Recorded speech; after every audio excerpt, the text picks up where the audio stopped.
Try to keep the same energy, y'all. God, man. All right, so it's my fault. Oh, you good? I should have like I'm the host, man. So I should have had everything on record. But we gonna go through it. I'm glad you're a good sport. Now we got a story to tell. So basically, I'm having you on this podcast because I feel like there's a lot of people on the internet that don't have successful women, and they have a lot of young men have a lot of questions when it comes to manhood. Mm-hmm. And I've been having my own personal journey, and I definitely feel like this topic is something that a lot of people can relate to. Mm-hmm. So the way I like to do it, I like to give my guests a chance to introduce themselves, say a little bit about what they do, and we can get into it. For So sure. Well, I'm Dale. I'm 33, from Charlotte, North Carolina. I've been in Utah for now about 9 years. I'm a father. I love art. I can be kind of goofy, but I can be serious when I need to be. But yeah, man, at this point in my life, I'm just kind of focused on being happy and keeping it simple and being present in all the moments in my life and my kids' life. And that's really what I'm focused on today. Relax, man. You seem a little more uptight since we got the live going on. I'm trying to remember. We was talking about your HBC. You said that you had you went to a historically black college. Mm-hmm. You were there for about 2 years, and then you went to a predominantly white school. Yeah. I can't remember the names of the schools, Wingate. but can you elaborate on that a little bit more? So I went to Livingstone College. It was a HBCU down in North Carolina. I went there for 2 years. And then I transferred to a predominantly white school, Wingate University, which is where I graduated from. I know you heard about like the whole big HBCU thing now with the number one recruit signing with Deion team in Jackson State. Mm-hmm.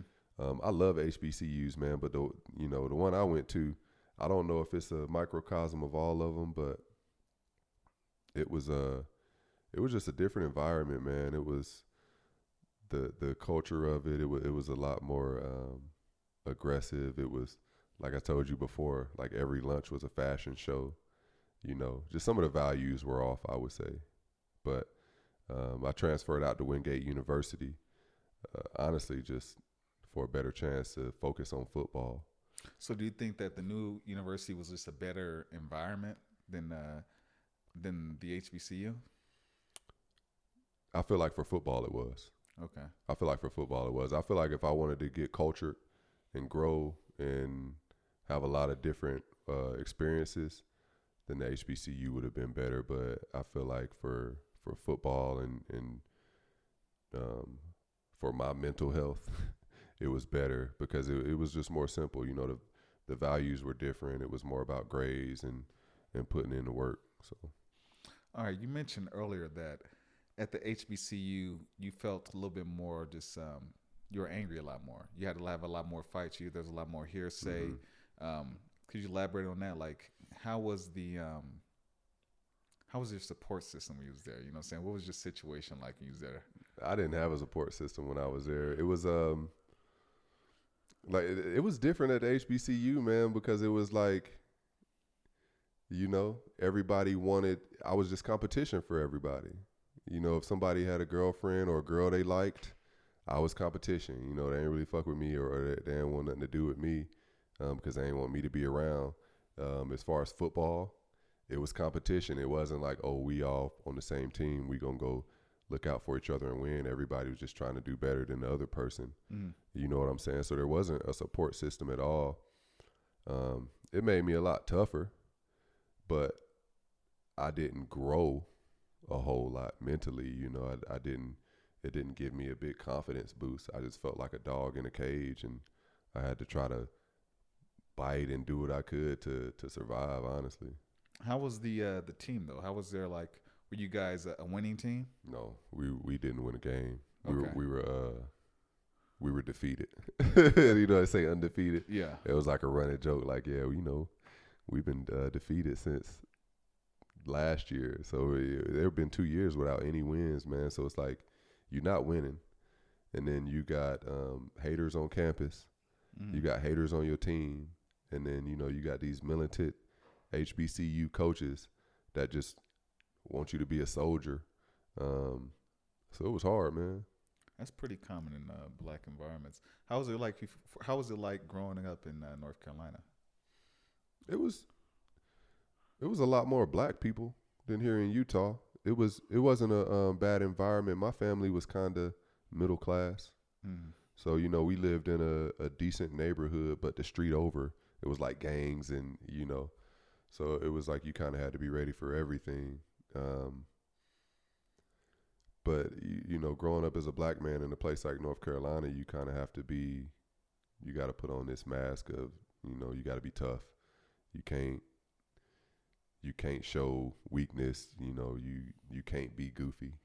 Yeah. You know what I'm saying? You got to be tough and you got to carry yourself in a way that people won't mess with you. I see a lot more of your goofiness on social media. It's part of the reason I followed you anyways. It cracks me up. But I had a similar experience that you've had. Growing up in California, my hometown in '92 was murder capital. And the people who come from those environments, they just have a whole different demeanor. And I remember people used to say things about me like, "Oh, I'm too aggressive," or too much of just something negative. But I really didn't know what they were talking about until I came here. Yeah. And being in Utah, although it's not as diverse, it really has helped me grow in many different ways or whatnot. So I've heard that not just from you, but just from other people from different environments. Is like, hey, being here puts you in a position where you can actually grow spiritually. How have you always been a creative person? I looked at your TikTok. You said you have like 300K on TikTok. You have almost 70K on Instagram, and I can see your creativity and whatnot. So how was it like for you growing up? Were you creative? I always was. I was the youngest in my family, so I was like, the goofy one, the one always sneaking around doing whatever I could. But I always like to draw. I always like to mock people or imitate people or act. I wanted to be a wrestler. I grew up watching WCW, WWF, so I would go out on the trampoline and do the people's eyebrow and act and act like I'm the Rock and everybody do all that wanted type to be of stuff. the Rock. Yeah, Man. right. Yeah. And so I always been that type of kid. But like I said, it changed when I started playing football. I kind of left my goofy side behind me, and I just was focusing on being an athlete and being, that guy that everybody expects you to be when you're an athlete. So I feel like for a long time, man, and we talked about it earlier, until my football career was kind of snatched from out under my feet, I had to get to know myself again, because without football, who am I? I'm not going to work out. I don't have to be tough, or I'm not around these people. Who am I now? What's my genuine self like? You know what I'm saying? And so that was hard for me. And one of the hardest parts in that whole transition was seeing the people that don't really, they don't really deal with you for you. They deal with you for other things or what you could be or the recognition you get for the sport you play. So that was a hard part, with seeing all those people kind of fade away from my life. But on the upside, you attract people that really care about you for who you are, to your core, not for what you can do or what you accomplished. So it's kind of it's a trip, man, because I've experienced that as well. I remember when I played ball, and I was I told you, so I was on the bus, and the driver he recognized who I was, and then he stopped the bus, right, came to the back of the bus, shook my hand, told me it was an honor to meet me, and then got on the bus and kept driving. I've been on dates where women would approach me while I'm on my date, or I've been in a situation where I get approached by multiple women. But then when that's your reality, you kind of, and then when football's your reality, you step out of football, and then that doesn't happen anymore. You can see, when you're playing ball, it's hard to see who really fucks with you, who doesn't fuck with you. Right. You know what I'm saying? Especially if you're trying to build a life, find a wife, find a partner. You need to know, even friends. You gotta know how to surround yourself around people who really vibe with you on that level. Right, because they're gonna tell you what you want to hear. Especially if they think you're gonna be making millions of dollars and have all this access to everything in the world. They're gonna tell you exactly what you want to hear, man. But when it's done, it's done, and they're gonna be gone. And that's why I feel bad for a lot of it. That's why I'm you know, I didn't make it as far as I wanted to in football. I feel like it's a blessing and a curse because, you know, I see a lot of these athletes, man, they get done and they like kill themselves or go crazy and attack somebody, or, you know, and it's, I'm just happy that I made it through my depressive state, you know, and I was able to reconnect with myself and find something that I like about me outside of football. People Know? think that the lifestyle of an athlete is like perfect. Oh, you don't have to pay for school. Oh, you get all this and that. But really, what it is that our life, the real life, is postponed for a certain amount of time. I was telling this guy that I work, I was like, look, you are in a position where you can actually start building a career at 18. You know what I'm saying? I was in school. I was playing ball. My whole goal was to make it to the NFL. And I was like, once I get out of that, now I have to like go back in time and I have to redo and build my career and figure out what I'm going to do. Start from scratch. I got to start from scratch. I don't have what you have. So if I don't make it to league, it's kind of like I'm starting from the beginning. Right. You know, it's a big risk, man. And it's, I'll never forget when I was done playing football, I went to interview at Wells Fargo, and the girl interviewing me, she was a branch manager. She didn't go to school. She had been working there since she got out of high school, you know, since she was 18. So she had 6 years of experience, and she was a branch manager, you know, and then now I'm done playing arena football. Not really much to my name, but I have a college degree. But, you know, the person interviewing me doesn't. And so it's like, yeah, man, it's, and people don't realize too, like what we do in our bodies. Like I wake up some days and like my back sore, my leg sore right now. You know, I had 2 wrist surgeries. Yeah. So it's really, man, you putting all your marbles in this one basket, you know, you got like a 5% chance to make it. And if you don't, you know, a lot of people can't take it. A lot of people can't take it, man. So it's tough for sure. Being an athlete, it ain't all it's cracked up to be, especially when it's done. You know what I'm saying? Because you don't have what other people have. You know, they have real lives. And that's what got me. I was so used to dealing. I've been around athletes since I was 4. You know, so when I finally got out of it, I thought everybody had the athlete's mentality. You know, people who play sports, especially once they get to a certain level, they think alike. You're not aware of it, but once you get out of that, you're around everyday regular people, right? And you have to deal with reality. You have to learn how to deal with different types of people, right? And then that's what really made me feel isolated. And I was telling Tangeray this, right? I was like, what I regret most on the football team was that I didn't connect with more of my teammates, because I had the opportunity to do that. I just, because of who I was at that time, I didn't trust anybody. Yeah. You feel me? And then when I got out into the real world, I was like, man, I really should have tried to build a close relationship with my teammates, because they going through the same thing that I'm going through. Right. You know? I still struggle with that now. I feel like when I was in school, you know, I built a strong bond with my fellow receivers that played the same position with me. But I struggle with that now because I'm like, I don't trust people now. And one of my things I want to focus on and do better with is approaching more, you know, black men that I feel like might have the same interests as me, because, you know, growing up, that's not something we did.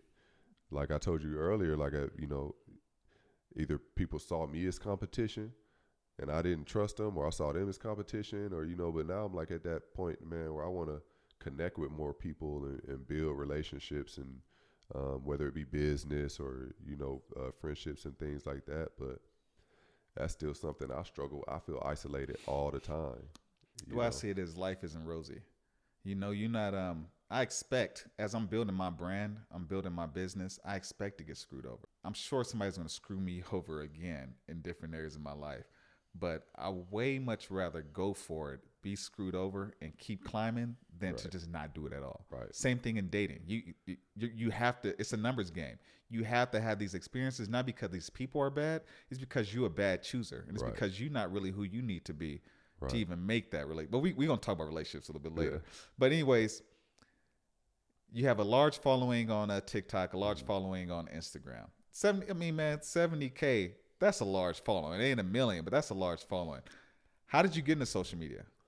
So I was working, man, and the pandemic hit, and so they sent us home, and I'm sitting at home, trying to focus and work. And my son's there, and he's talking about TikTok. Keeps showing me these videos over and over again, and then I remember I was hanging out with one of my homegirls, and she was on TikTok. This was when TikTok was like, and I was like, what the heck is TikTok? And I think everybody was at that point. But I did one TikTok. I did a Michael Blackson TikTok. It was like, you bitch ass nigga, or something like that. I don't forget what he did, but it was funny, man. And it got like a lot of views on her page, and so then I was like, well, I'm gonna make my own. And so I went and made my own, and then just started doing little funny videos here and there, little skits. Because like I said, I had Dub Smash and Vine before, so I would just find little funny videos and do skits to them. And then me and my son would do some, like we would do these little dance videos or little funny videos. And then I remember it really started to blow up when I put my voice on there. And people were like, oh, we love your voice. Like, oh, everybody loved my voice. And then I think I was just getting views. I had 300,000 views on a video where I was just acting like I was asking somebody if their kids was home so I could come over. Mm-hmm. And so I got like 100,000 followers off of that. And then it just kind of took its own thing from there. And people ask me like, is it hard to maintain? I feel like if you being genuine, it's not, because if I see a funny video, like I'll sit there and laugh at it for like 10 minutes before I post it, and so it's fun for me, but it just kind of took a life of its own, and I'm just trying to, keep that growing. At what point did you start getting like brands reaching out to you? When did you start getting paid to do social media? Man, it was probably right after I hit about 100,000 on there, and then I know Instagram is it feels more solid. It's harder to get a big following on Instagram. So when I hit about 30K on Instagram, I started having companies reach out to me and want to send me stuff, or want to pay me to make a skit for their brand. I've done a few things here locally, where we went in and it was a hair salon, and they're doing like facials and stuff like that. So we went and made a funny video, and but yeah, that happened like right around 100,000 followers on TikTok, and I think about 30K on Instagram. Started reaching out to me, sending me emails and things like that. Cool, man. That's beautiful. And you can live off that now. You don't have to have a 9 to 5. Well, yeah. So now, man, I do. That's a small part of the financial pie for me now. Like the most money I make is on OnlyFans, honestly. Mm-hmm. And I make more than I made at the bank or at my last job doing that. I want to transition away from that, because I still have like conflicting internal battles. I was raised Baptist, so like being on a subscription service like that where I'm, being super vulnerable physically. That's a good way to put it. It's crazy, man. Sometimes I think like, oh, what am I doing with my life? But I gotta recheck myself, and like I'm living a dream right now. I don't have to, ask somebody for a lunch break, or when I can take vacation. I get to drop my son off and pick him up from school every day. I get to see my daughter whenever, you know what I'm saying? So the trade-off is good, but I still, I have those internal battles. It's kind of like, look, man, a lot of the morals that we have, they were given to us, or they was given to us through religion or whatnot, man. But keep in mind, God gave you this body. It's your body. You can do what you want to do with your body. But I understand why you feel the way. I'm not, I'm not stupid. I know why you feel the way you feel. You feel like you're doing something wrong. Really, you're not. Yeah. But and I try to keep it mild. I don't be on there wilding too much. But yeah, man, I still, I have doubt all the time. About what I'm doing, the example I'm setting. You know what I'm saying? I feel you, because you got your son. Yeah, because I got kids. Yeah. And so, that's a hard part. And then I think where I think sometimes because I do that, like I can't do these other things that are great things that I want to do because how people might look at me because of what I'm doing over here, you know. And so it's something I think about and I struggle with. But at the end of the day, like you said, like I gotta check myself and I pray about it. And you know, um, when I really think about it, I don't feel like I'm doing anything wrong. If I just kind of go over it, I'm like, like you wilding, like you gave me doing that. But you know, when I really sit down and think about it, I'm like, okay, like, you know, I'm not doing nothing wrong. And like I said, if the trade off is worth it for me, regardless, you know, because I'm getting a lot more quality out of my life than sitting at a desk all day. You know, don't worry about, you know, all the stuff you're putting out there. You just have to rebrand yourself. Yeah, you got to for put sure. yourself on platforms like this. Being on this podcast is going to open up other doors. People going to see your face. You can show up on a podcast. They For get a sure. better understanding of who you are. And then you can go from an OnlyFans to a Calvin Klein. You feel me? Where for it's a little sure. bit more respectable. You're still doing the same thing, showing yourself in underwear. Yeah. But it's kind of like people respect that brand. That would be dope. And I'm glad I mean, I think it's easy for people to marginalize me too. You know, like people can look at me and be like, oh, he a player. Or, you know, people can see my OnlyFans and be like, oh, like he loose. You know what I'm saying? So, and I've had people when I get on live or things like that, like, oh, like, you know, like, I didn't think you would talk the way you do. Like, you know, you have a different side of you. And so, yeah, you totally right, man. You know, but still, when you living in the human experience in the present moment, you know, sometimes it's hard to check yourself and think about all that. And, Yeah. you know, you just, it's so easy to tell yourself everything wrong that you're doing or what you could be doing, you know.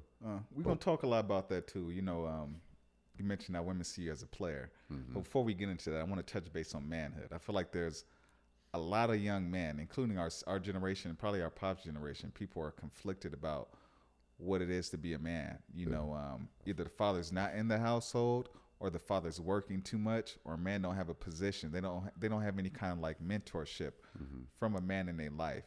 And I know for me personally, I've been kind of like, although I'm doing a lot of different things, I have a great job. I've done awesome things in my life. I still spiritually feel incomplete, you know? So I wanted to have this conversation because hopefully a young man that's listening to it or somebody else even already just listened to it, they can relate to it. But what is your thoughts on manhood? I think manhood to me personally, man, is taking care of your responsibilities, you know, being strong and durable for the people around you so that you can support them in the ways they need. Because, you know, I mean, I think at the end of the day, man, it's not like a one size fits all, you know. Like I said earlier, I think we all have a different toolbox we working with, you know. So somebody might not be able to support financially, but they might be able to support emotionally, you know, spend time and things like that. So I think however you can support people as a man, if it's your responsibility to, like, you got to do that. You know what I'm saying? Like a lot of men, they just don't handle their responsibilities. Like a lot of men can't take care of themselves. You know what I'm saying? Let alone a child or a car, a house, things like that. So, you know, personally, I think it's being able to handle your responsibilities, being strong for the people around you, and showing them support and letting them have the best environment to grow, you know? Okay. What was your relationship like with your father? So my dad worked a lot. So he was on the road. He would come home Saturday and leave Monday morning. And so we didn't spend a whole lot of time together. I always felt kind of distant from him.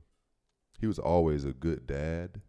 Like he provided, you know, and I think when I was growing up, that was the main thing that men were expected to do. So he did what he was supposed to do. He provided, he worked.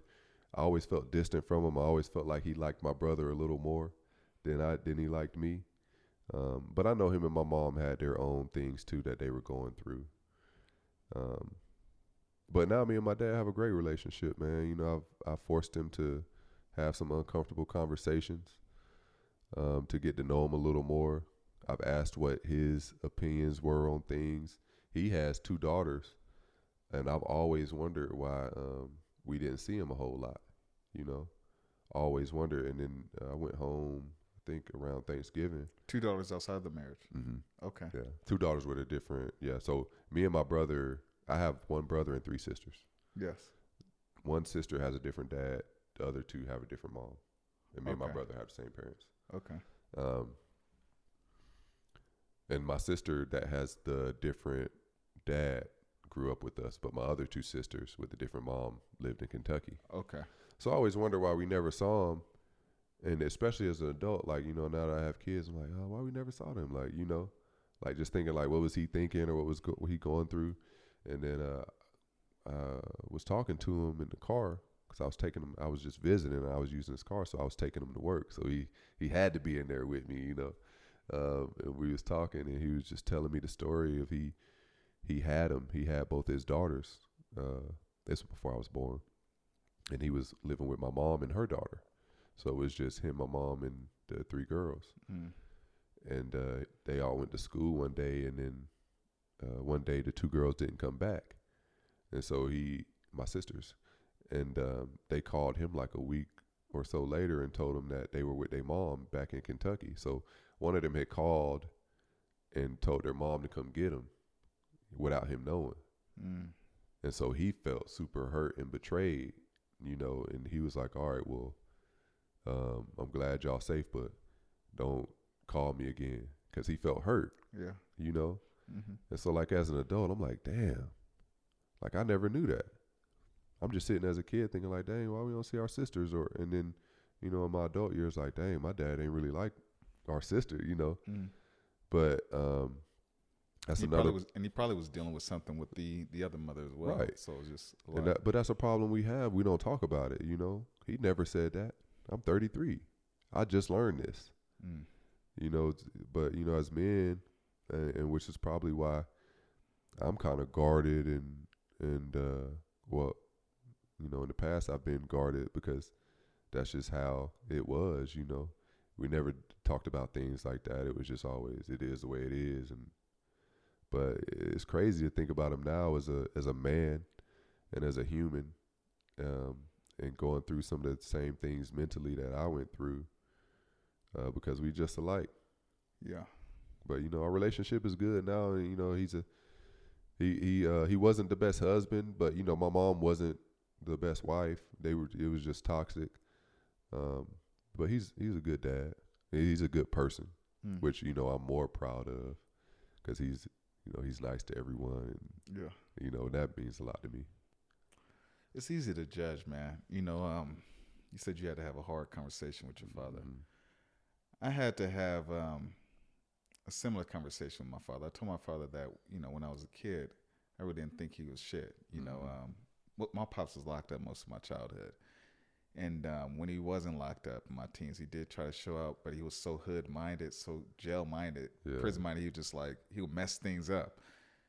And it wasn't really until I really understood myself, and then I said I was reading some books and stuff on masculinity and, you know, manhood, that I was able to forgive my father. So actually I called my father and I told him, like, hey, man, I just want to let you know that you didn't do anything wrong. Mm-hmm. I know he feels like he may have done something wrong, and he has his own situation with his father. But I want to let him know that he was a great example of what it is to be a man. I'm not judging you by society's expectations. I'm judging you by the way you carried yourself and what you showed me. And not everything that you showed me wasn't good. Some of the bad things you think was bad, it was actually good, because I need to see that, because part of you exists in me. Mm-hmm. You feel me? So basically understanding myself and really understanding my father gives me a well-rounded example of what manhood actually is. And see, that's healing for both of y'all.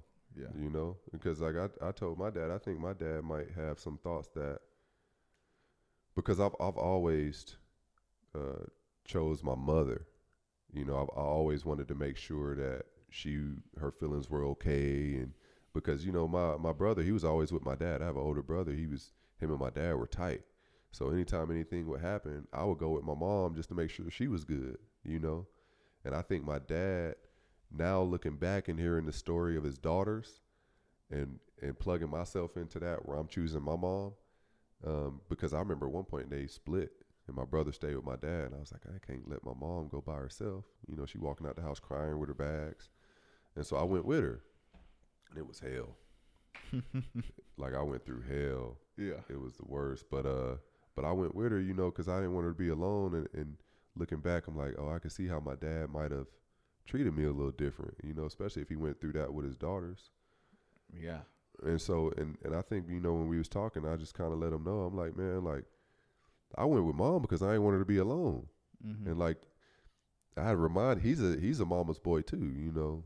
And I had to remind him, like, man, like it wasn't, I just didn't want her to be alone. I wasn't trying to, you know, pick sides or do nothing like that. And I think it was good for both of us. You know, I remember my dad, he called me the other day and he was like, yeah, me and your brother going to, I forgot where they were going, Cabo or something. Mm-hmm. And, but I couldn't go. I think I had my son that week. He was like, oh, he got there. He's like, oh, I wish you were here. I love you. Never talked to me like that. Yeah. You know, and it was like, it was good. It felt good for me, and it was healing for me. And even when I talk to my mom now, I try to squash our problems, you know. And like I tell I'm like, man, I just want y'all to be happy. Yeah, I want everybody to be happy. I want us all to be good. That's it. Like I don't want nothing else. I don't want y'all to have to feel bad for nothing we went through as kids. You know, like live your life now because I'm good. Like, you know, whatever we went through, it. I don't know if I would change it because it made me who I am, you know? Yeah. It taught me responsibility, take care of myself. And so our relationship is good now, man. I think. You can see your father through a man's eyes now. Yeah. You know? A totally different viewpoint. And from his experiences, you know, not my experiences as a kid where my parents did this or I'm the victim, you know? I see him as a man now and his own emotions and feelings and with everything he was dealing with, he handled it good. Yeah. You know, he still took care of his responsibilities. He never did anything crazy. You know what I'm saying? So it's good to become an adult and be able to do that because I think it's healed a lot of my trauma from my childhood. That's good, man. In what ways do you want your son to be different from you, or and also what ways do you want to like improve yourself for your son? Well, my son, man, he a little carbon copy. He kind of just like me. I was thinking about that question, and I think the main thing for him, like I said, I don't want him to ever feel alone. You know, I feel like for a lot of my life I felt alone. Because there was other kids in the house. You know, he's not only child anymore. I just had a daughter. But, you know, for 7 years of his life, he'd been raised like an only child. And so I don't know if he would have those problems anyway that I had. But I don't want him to ever feel alone. I don't want him to ever doubt himself or doubt that he's loved. I want him to feel whole, you know, and feel like he got support. You told me you're telling your son something about like standing up for himself or stay away from negative people, and he had to tell you, what if I can say? What do you say? What did he tell you? I told him, I was like, man, Kel, you know, if you ever see anybody doing something bad or being negative, just stay away from them. He was like, or I could just help them and tell them the right thing to do. I'm like, all right, man, you right. Like, you know, but it's just my conditioning, you know. It's the way I was conditioned, and his kids are so pure, and they just want to be a light in the world. They don't want to. I want to say what you said is real, and what your son said is real. You have enough experience and enough references to basically say what you had said, because I think that I would have said the same thing to my son, but I wasn't always the person I am right now. I remember I was a person who, you know, when I got past the tough guy stage, I wanted to help a lot of people. But then I realized that it was bringing me down because these people wasn't helping themselves. So your son got the right mindset. It's just as long as he has a good mentor, which is you, somebody that's letting him know, like, hey, at some point in time, you are going to have to separate yourself from certain people and create. Because we're always creating our environment. whether Right. we're conscious of it or not. You're basically telling your son how to create his environment, how to basically create the life that he wants to create. But he still has that hope in other people, Yeah. which a lot of I don't. You know what I'm saying? Like I'll do my best. I'll do my Yeah. best to spread positivity and good vibes, but I don't have a lot of faith in people, because I know for a fact from experience how all messed up sides of people can be. You know how Yeah. hard, how dark people can be. Right. And there's not, and I can count on my right hand how many genuine, good, people, solid, consistent people It's rare. I've met. I've been getting into some spiritual stuff, and basically from what I've learned is that the universe has to create balance. Mm-hmm. There has to be good and bad. You can't have a whole community of people that's good, because without bad there is no good. Right. You feel me? So these people, just like you said, your father helped you deal with your kind of trauma. A lot of these people are dealing with their own kind of, who knows what kind of household they grew up in. You feel me? Like as you gotten older, you know how weird and crazy people can be. Your son hasn't had those experiences yet. You feel me? Right. And I think through my experience, I know that people have to do that work on themselves. Yeah. I think at a younger age, I thought I could help people and tell them like, hey man, like, no, believe in yourself. Yeah. Like you good, like, you can do it, or that's not going to happen, or, whatever. But it's like, you can't win against somebody's brain like that. It's a negative thought pattern. And Right. you're trying to change somebody else's thinking, Right. but you can't do that. You can't. You see that also in relationships, but we're gonna touch a little bit on that later. But I want to move on to toxic masculinity. That's like the big thing out right now, toxic masculinity and whatnot. Sure. What are your thoughts on toxic masculinity? Well, like I said, I think masculinity, man, I think it can be a good thing. I love being masculine, but I don't think I'm toxic. Like I said earlier, like a lot of people, I feel like they hide their toxicity behind masculinity. Like, I give an example of a girl is trying to get a guy to open up. Like, hey, like, tell me about your feelings. Like, what are your fears? Like, the guy's not going to say, oh, no, like, baby, I'm not comfortable being vulnerable. Like, I'm not used to it. Help me out. He going to be like, no, I'm a man. I don't want to talk about that. And she's going to be like, well, we ain't going to never go. No, we ain't going to never grow. You toxic. You masculine, Yeah. But really, that ain't the case, man. It's just hiding it behind masculinity. I think we got to be more in touch with ourselves and our feelings, and our masculinity, because I think it can be a beautiful thing if it's done the right way. Yeah. You know what I'm saying? What I see is, I want to make this point. Today we're living in a world where women have basically been liberated, for good reasons. Women have, because now women aren't dependent on the man to live, to take care of them financially. They can take care of their money. They basically have their own money. So it's kind of messing up the marriage and the family dynamics now, And one thing that we don't have in this society is that we don't have a man's liberation. Women have the freedom they have a more well-rounded view of what they can be. But man, we really don't have that, because we're changing these roles, but we haven't changed really the roles for men. Men are still expected to do the things that they did 50, 60 years ago, but people aren't the same as they were back then. Right. And I think it's tricky now in this day and age too, because you have some people or some women who are liberated, and they want to go out and do these things and then live their best life. But then you have some women who are just like, I want a man to take care of me. You know what I'm saying? And so like then as a man, you meet these two different types of people, and you got these two totally different types of expectations. Like someone who's doing her own thing and who's liberated, and she not gonna care about your money. She usually, those type of women just want you to be able to take care of yourself. Yeah. Because they don't want to take care of you. But then you have these other group of people you meet, and it's like, well, you ain't going 50-50. What? Yeah. Like, I ain't going 50-50 with no man, Yeah. And the problem is, to me, with those type of people, it's usually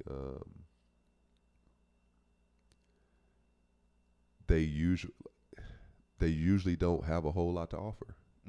You know what I'm saying? It's just like, oh, take care of me because I got good pussy. I was just gonna say that. I've heard some women get asked questions like, "So what do you bring to the table?" What do you mean? I bring me. Right. Right. Yeah. You know, and if you saying that means like you bring unconditional love and support and positivity, and then okay.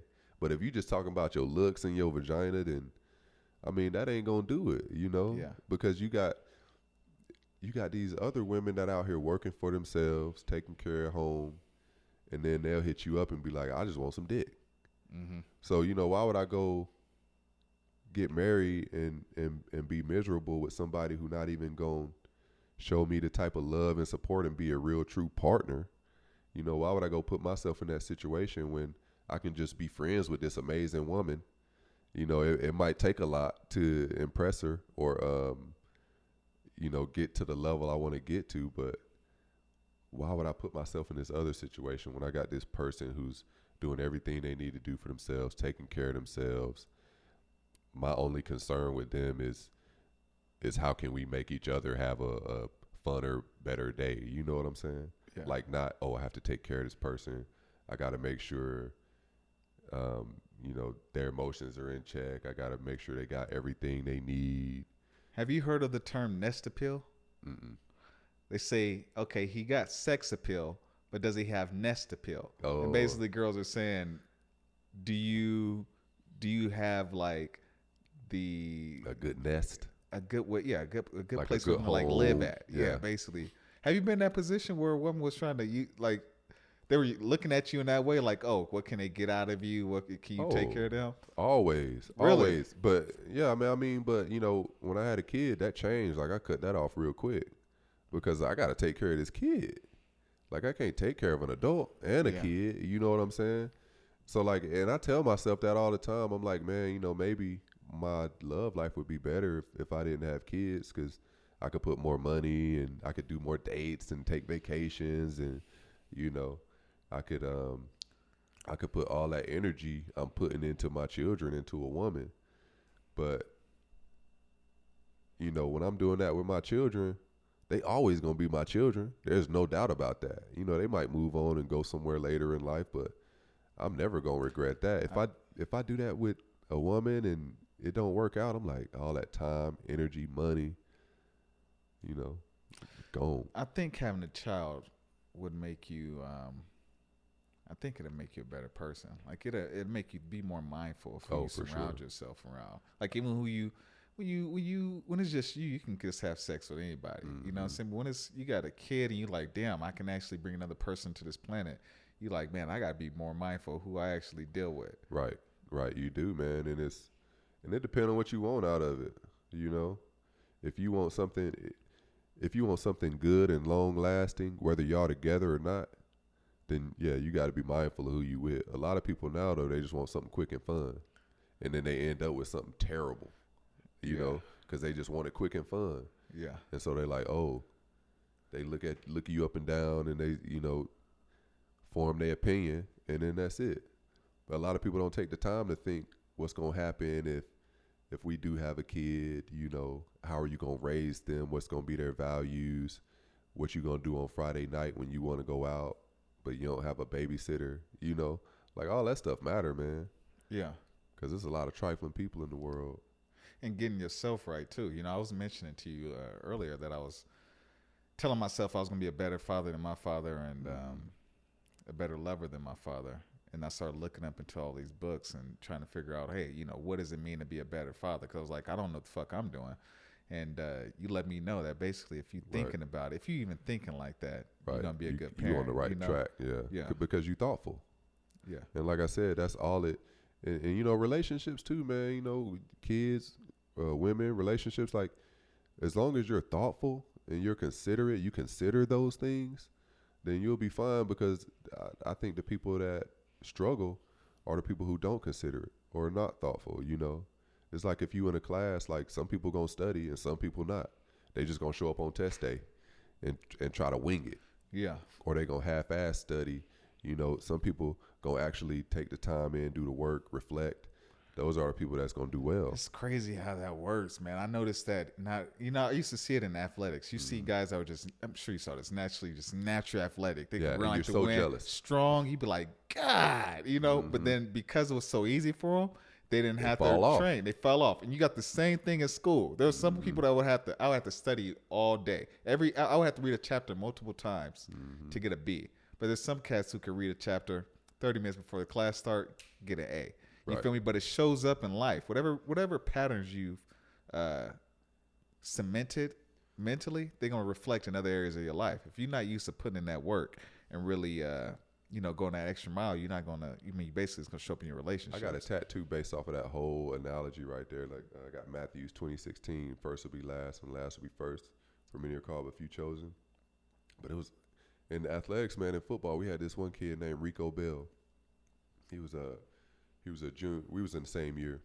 He was probably like 6 feet, swole, ran like a 4.3, jumping out the gym. He was just nasty. Yeah. I know. I've seen him. I'm over here working hard, trying to get quick and fast, and Yeah. And anyway, man, but he never had to work for it. He was just a beast. He went to Virginia, and then I think around sophomore or junior year, he transferred to Fayetteville State, which was a D2, and then I don't even know if he started for him, but.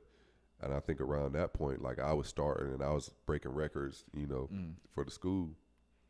And so I was like, dang, like I'll never be envious again. Like I'm just going to keep my head down and do what I got to do. Because, yeah, man, it was a saying, hard work beats talent when talent doesn't work hard. Muhammad Ali. Mm-hmm. And so it's crazy, man. But, yeah, it's the same thing with parenting. If you thinking about that and you having those thoughts, and you putting in that work, it's gonna be easy to you. It's gonna be.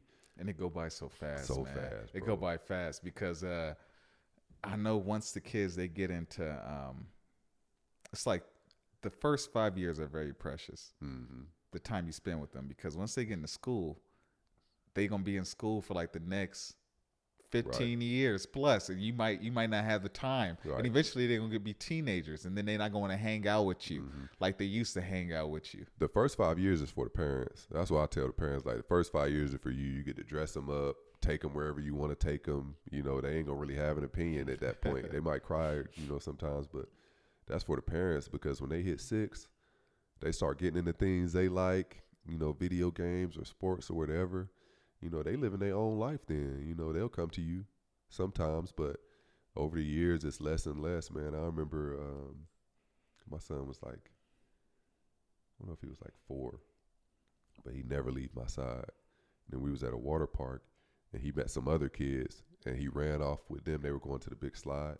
He ran off with them, and like halfway there, he stopped and looked back at me, and then ran off. I was like, dang, that's the beginning. That's the beginning of it all. Because, before then, he'd be like, dang, trying to get me to come, or he would have came back. But, man, you got to let him. And being a parent I think it's scary because you love them so much. Mm. And it's like you in a little body, but you have no control over what happens to them, what they experience, what they think. Yeah. Like I imagine all the struggles I have in my brain, and people might think, oh, like, Dale's so positive, his life is great, whatever. But it's like I struggle all the time mentally, Yeah. I have self-doubt all the time mentally.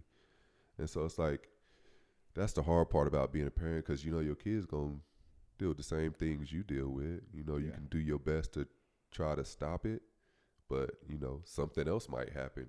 You know what I'm saying? So it's scary, but it's fun. And I think earlier you said sometimes you still don't feel whole.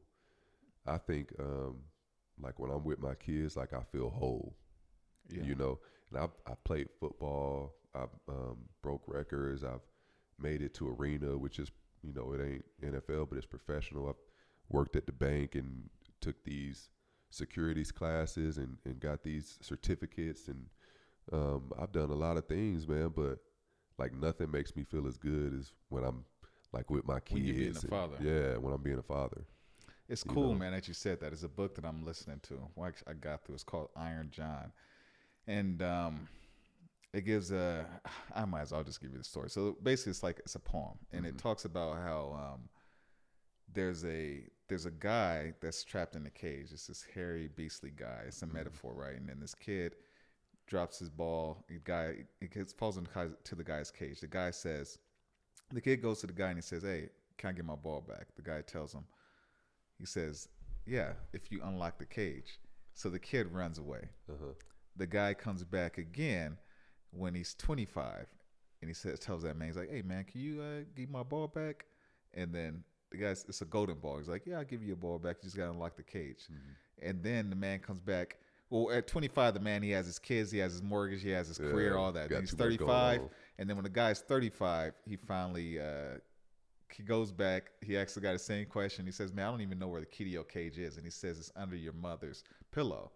And the whole metaphor around that is that a lot of young men that they suppress a large part of their masculinity, and they're controlled on some level by their mother, you know. And the fact that it's that since the Industrial Revolution, a lot of men have been moved away from the house. Before that, men and women were in the household.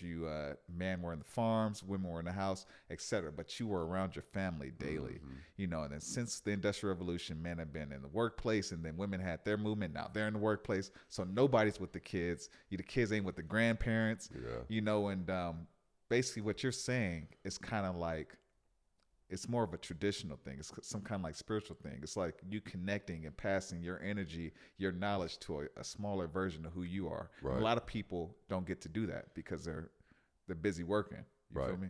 Right. And it's, you know, because I think a lot of things in the world that drove me were materialistic. You know, like I wanted to be successful. Why? You know, because I wanted everything I wanted. I wanted to buy my mom a house. I wanted to do all these things. But it's like when I'm with my kids, I just want to be good. Yeah. You know, I just want to be a good person, and I just want to experience. Like we could. I remember one time he ran up to a duck and gave it some bread, and I started crying. Yeah, just watching him live life. You know, and it's like I tell him, I'm like, man, I'm proud of you. But I can't tell him what I'm proud of him for. Like you know, he's just my son. I'm just happy he alive. You know, so it's crazy, man. But like I said, with everything I've done and everything I've, you know, literally broke my back to try to accomplish, this thing makes me feel the most full and happy. And you know, if I die tomorrow, I won't be thinking about any of that other stuff. I'll be thinking about my kids and how they gonna be, you know. I didn't ask you this question earlier, but you said you were materialistic when you were younger. Are you superficial when it comes to choosing your partners? Yes, I'm still materialistic, but I can check myself. Like I still like materialistic things. I still like to be attracted to the woman I'm dating, but it has to be more than that. It can't just be that. Okay. If I'm just attracted to her, but there's no good energy, you know, not positive, nothing else there, then that's not good enough for me, you know. Maybe if it's like a crazy, well, when I was younger, maybe like a one night stand, you know, if it's a crazy night. I ain't had those in a minute. Right, that's what I'm saying too. Like, yeah, it's been a while, but you know, maybe then, man. But I still, you know, and I think that's why I'm single now. I put so much pressure on myself when it comes to marriage, because when I start to get serious with a woman, or we start to think about marriage, then it's a whole nother level for me, because I'm like, I got to wake up with you every morning, you know, so then I want to be with somebody who's attractive, but also someone who takes care of themselves, you know, so they'll stay attractive, you know. Yeah. But I expect all the same things out of myself. Yeah. You know what I'm saying? I never expect something I'm not willing to do. But I feel like, I am a little superficial when it comes to women, just because for a long time in my life, I struggled with the nigga complex. Yeah. You know, always wanting what's bigger and better, or, you know, the fat booty, or, you know what I'm saying? Yeah. And so, like, part of me wants to quiet that side of me by dating someone I find extremely attractive, so I won't ever have to, you know, even entertain that idea or think about other women. But it's hard to find that and find someone with the right outlook on life, the good energy. We're going to get into that. I want to finish this masculinity portion of it. manhood part. A lot of young men, they find a value in women. They look for a woman's approval. Do you have any advice for young men who are in that dating world right now, and when it comes to seeking a woman's approval? And then also, did you ever go through that process where you felt like you had to change who you are to get like a woman's approval? For sure I did. I would say, man, like advice, the same advice I would give my son is just, be yourself, because that's what you're going to be able to maintain. You can't maintain a front. And even if you can, neither one of y'all going to be truly happy. You for sure not going to be, if you putting on a front to try to get a woman's approval. And trust me, no matter what you think, how weird or goofy or quirky you are, there's going to be a woman out there who will want you. I'm a firm believer that there's somebody out there for everybody. Always. A couple people out there for everybody, Always, man. But I mean, when I was younger, man, I feel like a lot of my childhood was me putting up a front for people's approval. I wasn't my normal goofy self from middle school all the way till probably when I left the HBCU. I wasn't my around my teammates. We was always cutting up. Yeah. But around women or around dudes I didn't know, like no, I was always like a little tougher, ready to fight, ready for whatever. I remember when I was younger, I always liked the more eccentric like shoes and stuff. Yeah. And I remember one time this girl was like, "Oh, your shoes look like caution signs." So from then on, I was getting what everybody else was getting. I was getting the popular clothes, the popular pants, shoes. I wasn't taking no chances. Yeah. But like I said, man, it's you're not gonna be truly happy. You're not gonna trying to put on the front for somebody else. That's the worst thing you can do to yourself. That's something all of us got to go through, man. Yeah. All of us got to go through when we figuring out who we are. Because I know growing up, for the most part, all I did was wear black hoodies, black beanies, all black everything. Mm-hmm. I had an afro, had my dreads. Well, I had my braids. That's what it was. I had my braids. And then when I was in ball, I always wore the sports, like our team little sweatsuit outfits. And then once I got out of ball, I was in a position where I was free to choose who I wanted to be. And I was like, now my mama not selecting my clothes no more. Right. The football team ain't selecting my clothes no more. What do I really want to wear? You feel me? So I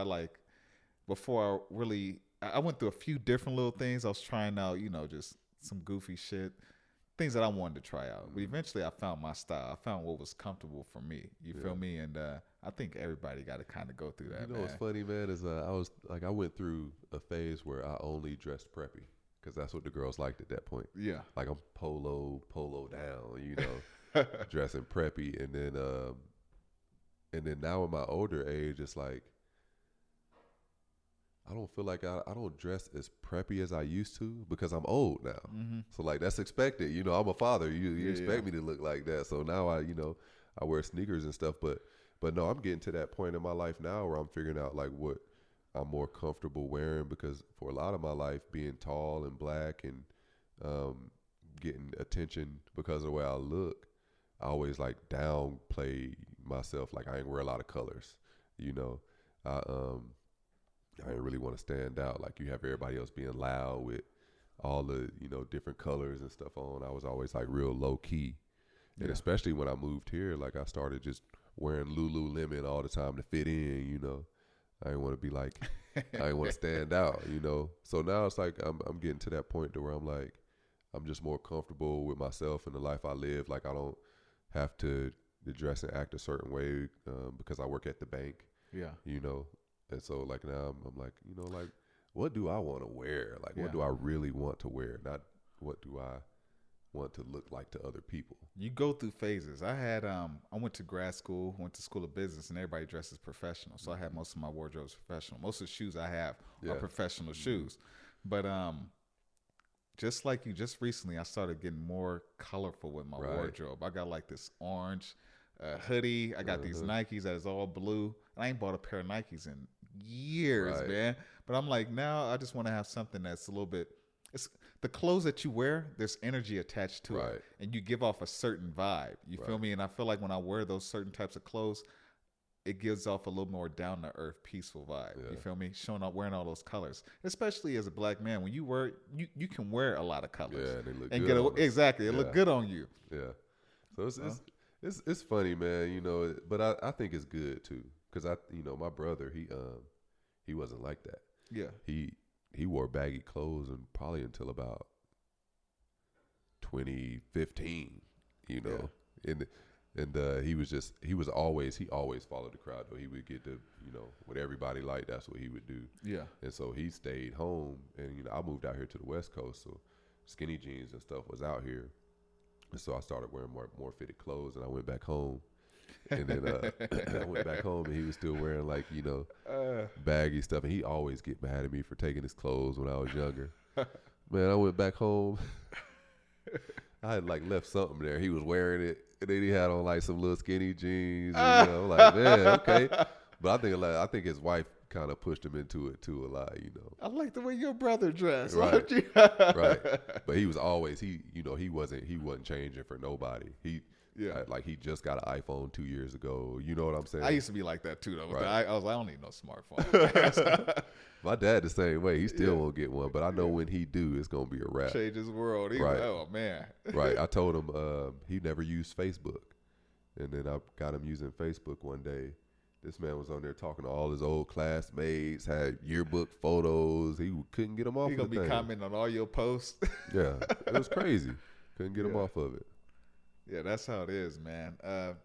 What do you do for you regarding manhood? I think it's important for men to have something for himself. What do you do for you? Well, so you sent me that question the other. I read it and I was like, dang, what do I do for me? And so I was trying to think of something. I was like, shit, I do everything for me. Like, I think I had just made myself, when I started studying those, I was like, I just made myself some spaghetti, did my laundry. Yeah. But I think as far as leisure, recreational wise, my favorite thing to do for me, as ratchet as it might sound, is just smoke a blunt and chill. Yeah. Or smoke a blunt and go work out or box. You know what I'm saying? Because growing up, I always just wanted to be good and do the right thing. Say no to drugs, dare, all that stuff they try to scare you with. And I was raised Baptist. So I never wanted to do anything like that, but when I got older, I started doing my own research, because being here by myself, it was a lot of nights I was stressed out or alone or, kind of depressed. And so I did research on it, and it was not a whole lot of side effects. And my sister smoked my whole life. Yeah. My whole life. She was an avid smoker. And so I was like, all right, it's time. And so I started smoking, man, and it's been good. It's helped me think a lot deeper. It's helped me recall some of my trauma and heal it. It's helped me just chill out and not think so much. So that's what I do for me now, man. After a stressful day, I'll smoke a blunt, listen to some music, go work out, and and then I'm good. Yeah, you mentioned this.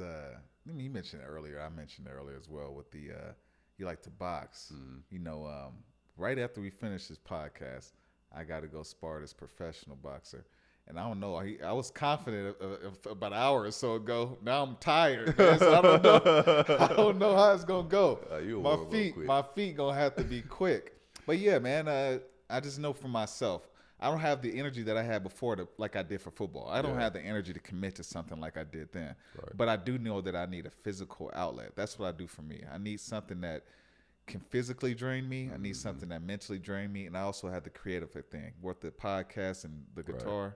I need that to balance myself, to be complete. I think people like us, man, you get so much energy built up in you.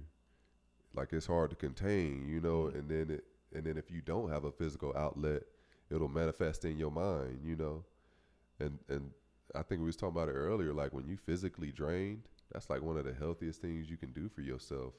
I feel like it clears up your thought process, and not only that, but you get all that frustration and tension and stress up out your body. Mm-hmm. So but my thing is, I go box, but I have to smoke before, because if I don't, I'm gonna worry about like people looking at me critiquing my technique. You know what I'm saying? So it's like, for me, man, if I smoke, put some music on, and I can just go vibe and punch it out. Yeah, yeah. That's one of the best things I do for myself. Honestly, it keeps me grounded, and it kind of gives me a start over,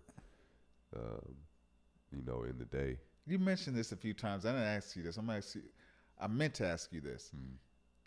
Black man. You said that you referenced being a black man a lot. Mm-hmm. Why do you do that? And what are your experiences with as being a black man, either here in Utah or at that other school? Because obviously you have some kind of Because it's I don't think people understand, man. It's like not something you can take off. Like, I'm always black.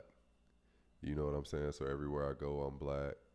If somebody looking at me funny in the store, one of my first thoughts is like, dang, is it because I'm black? Yeah. Because me personally, I don't feel like I give anybody any other reason to treat me different. Like, I don't dress crazy. Like, I don't act crazy. I'm just a tall black guy. So it's like, it's hard sometimes, man, being in society where people look at you differently just because of the color of your skin. And you got to move differently. And I think I might reference it so much because my mom, she did a real good job of making sure I knew I was a black man and making sure, somebody was always watching me. She always tell me that. It's like, somebody always watching you. Don't ever think somebody not watching you. And she told me that so I wouldn't do nothing stupid. Because, I was too young for her to just be like, oh, that's not the right thing to do. Like, she's like, somebody always watching you. And so I think I've been conditioned to just carry myself differently because I am black. I don't want to go to jail.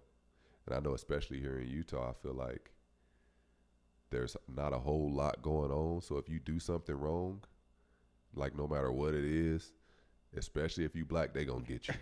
You know what I'm saying? Yeah. You gonna stick out like a sore thumb. Yeah. And they gonna get you, And so I reference it so much, man, because it's something that I constantly think about. I don't think like it hinders the quality of my life. Do you like being a black man? I love it. Yeah, because me too. I love it. I'll say me too, man. I had somebody, I had a guest on that mentioned that he doesn't like being called a black man. And I was telling him, I really didn't mention it on the podcast. I just want him to talk. But I want to say it now. There's a book called Chinese of the Mississippi. And it talks about how after slavery ended, they imported a bunch of Chinese immigrants, right? And they're making like 10 cents an hour or less than that. And the whole point of the book is it explains how Chinese went from black class to white class. And the reason the Chinese, that group of people, similar to why the Jews are successful, is because those group of people, they have respect for each other.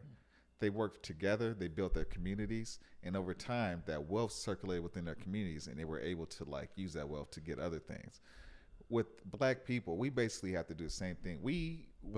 I think there was so much of a mission to divide us, though. Exactly. And that's exactly. We've been divided. We have individually, we have a lot of wealth. We have a lot of like institutions. We have colleges. A lot of other groups don't have colleges. You know what I'm saying? We have hospitals. It's just when the civil rights movement happened, there's a quote by Martin Luther King that goes like, I fear I've led my people into a burning house. And the reason he made that quote is because he convinced people to integrate into white schools. So basically when they did that, they left their communities, they left their businesses, they left everything, and then that money no longer circulated in their environment. And then you had the stereotype with you can't trust a black guy anymore. Yeah. So not only did we leave our environments, the money left our environments as well, And yeah, I think about that too, man. And I saw somebody the other day, they posted on Facebook. They was like, oh man, could you imagine what it'd be like if schools were still segregated? Like it would be lit. Because like the whole HBCU thing with the young kids signing to the HBCU, number one, our schools like top recruit. Yeah. And so I thought about that and I was like, man, like that is true. Like, we did integrate. Like that was a whole movement and purpose, the right? University of Utah is a Pac-12 school because of people that look like us. When I first came to University of Utah, it was a Mountain West team. Right. You know what I'm saying? The best athletes in the country, we don't go to HBCUs. We go to like Nebraska or USC. Right. But I think the country, the government, they have like 50-year plans, 100-year plans. And I think that they knew that we were moving where the direction the country was moving economically. So if we would have stayed in those environments, there would have been a lot more wealth there. Our schools would have been a lot bigger than they are now. But we just didn't have that long vision. We couldn't see it. You feel me? Exactly. And I think, man, there's so much benefit that black people bring to America. Like if there were no black people in America, like it wouldn't be America. Like you look at the USA team, you know, you look at music, culture, arts, movies, you know what I'm saying? And it's crazy. Like I never knew he said that quote, but I was thinking about that the other day. Like what if we never integrated, and you know, why did we want to in the first place when we were getting treated so bad? It's what Malcolm X and you know, the Nation of Islam, what they were saying. They were saying like we shouldn't integrate. We should learn how to live with other cultures. Take care of ourselves. Take care of ourselves, and then work with other cultures and whatnot. Because we didn't learn that yet. Right. You know, saying that they needed that base, but we didn't have the vision for it, man. I mean, there's no way. I mean, they just didn't know. You feel me? They didn't know. It would. Like I said, it's tough, man. But, you know, every time somebody tell me, well, I don't know if I ever had anybody tell me face to face, go back to Africa. Me either. But it's like, you know, this is America. People don't want that. Yeah. Nobody like y'all. If we all really left, bro, like it wouldn't be. It would just be like what, another Finland or something. I don't know. Yeah, like it wouldn't be the same. It wouldn't be the same. But no, I love being a black man. I think I read this in the Bible that said black people are the salt of the earth. Like, you know, we give it flavor. Yeah. So I love being a black man. I wouldn't trade it for anything. I think it has its challenges, but I think anything good is us, though. Yeah, I think anything good is. We keep doing stuff like this. Like you said, you have to go to LA or Georgia. We can do the same thing here. You can build. You just have to keep connecting with creators, and over time you can build your own like media platform. But you have to do ownership. You have to own things. We've influenced rock and roll that came from the South. Rock and roll came from, I don't know what state, Tennessee, Georgia or something. Rock and roll, hip hop, other forms of music, but we don't control it. Right. When Jews create something, they control it. When Asians create something, they control it. We just don't. We have to learn ownership. Gave away our baseball leagues, our Negro leagues. You know, that's $1 billion industry. Gave away our basketball leagues. That's really on us. We have to practice ownership. And trust each other. It's crazy, man. I think a lot of our downfall is our social conditioning. Because like you said earlier, man, I have trust issues with people in general. But if I see another black man, automatically my mind goes to like, all right, 2 lions in a cage, you know, fighting over the pride. Yeah. But, you know, you see people here, they'll hang out with people they don't like. You know, they'll say they don't like somebody, but then they'll go hang out and have a good time. and you know, but being, for me, man, it's like, that's just not how I was raised. We were always raised to be at odds with each other. Either you dark skin or light skin, or you a nigga, or, you know what I'm saying? Like, so I think a lot of it is social conditioning, and I'm trying to get myself to the point to where I don't think that way. Like where I see other black men, and I'm like, oh, what's up, man? What's your name? You know, I'm Dale. Like, you know, whatever, chop it up. Instead of being like. I know for a fact, man, that I mentioned this. I know I'm going to get screwed over. I've been screwed over before at other things that I've done. I'm going to get screwed over in the future. My whole point is I want to minimalize that. Yeah. And I want to help people that look like me. I'd rather get screwed over by a brother than somebody else that got something that don't look like me. Yeah. Let somebody that look like me screw me over, and at least they can spend the money. That made me feel worse. I don't know if that made me feel better or worse, though, you know? Because I've been screwed over by people who didn't look like me, and then I could automatically lose it. But if you say you take $1,000 out of my pocket and you buy some nice clothes with it, you're a good-looking black dude, you got nice clothes, that you make the whole group look good. That's true. But you feel me? But if somebody else of a different culture take me out and then they buy something, nobody's gonna. And maybe that's my mental conditioning again. You know, thinking it's worse if somebody that look like me screw me over. I know why you say that though. Yeah. Because like your brother's hurting you or something like that. Yeah. It's like, bro, like we both dealing with the same things. Like, how you gonna do me like that? But it's hard, man. It's hard, but I think through communication, everything can improve. We can all connect and purpose. just like you, football has played a major role throughout my life. It was my purpose for most of my life. Once guys get out of ball, they're kind of figure out who they are. How important is purpose to a man? I think And it's have you super. found purpose in your life? I think it's super important. And that's something I've been struggling with lately because I feel like I don't have one except for being a father. And it's I have my son every other week, and so every other week I'm great and I'm happy and I'm fulfilled and I feel like I have a purpose. But then when he leaves for a week, I'm like, what am I doing with my life? Like just making funny videos. You know what I'm saying? Like, I feel like I don't have a purpose when my son not with me, and that worries me because he's gonna grow up one day and go off to his own purpose. And so then what am I gonna do? Growing up, my purpose was football. That's all I wanted to do. That's all I wanted to be. And then when that was kind of taken away from me, um, I had my son, I think, a year after, and so I kind of just focused on that. And now that he's getting older and doing his own thing and starting to have his own interests, like I know the time is gonna come to where it's like, man, what's my purpose He's here? gonna move on. It's like, who are you again? Yeah, and then ironically, like me thinking of purpose and all these things like made me think of death a lot. When I feel like when I'm not focused on something and putting my energy into something, I just have too much time to just sit and think. Like I think about like, damn, like what's the next, like, afterlife gonna be like, you know what I'm saying?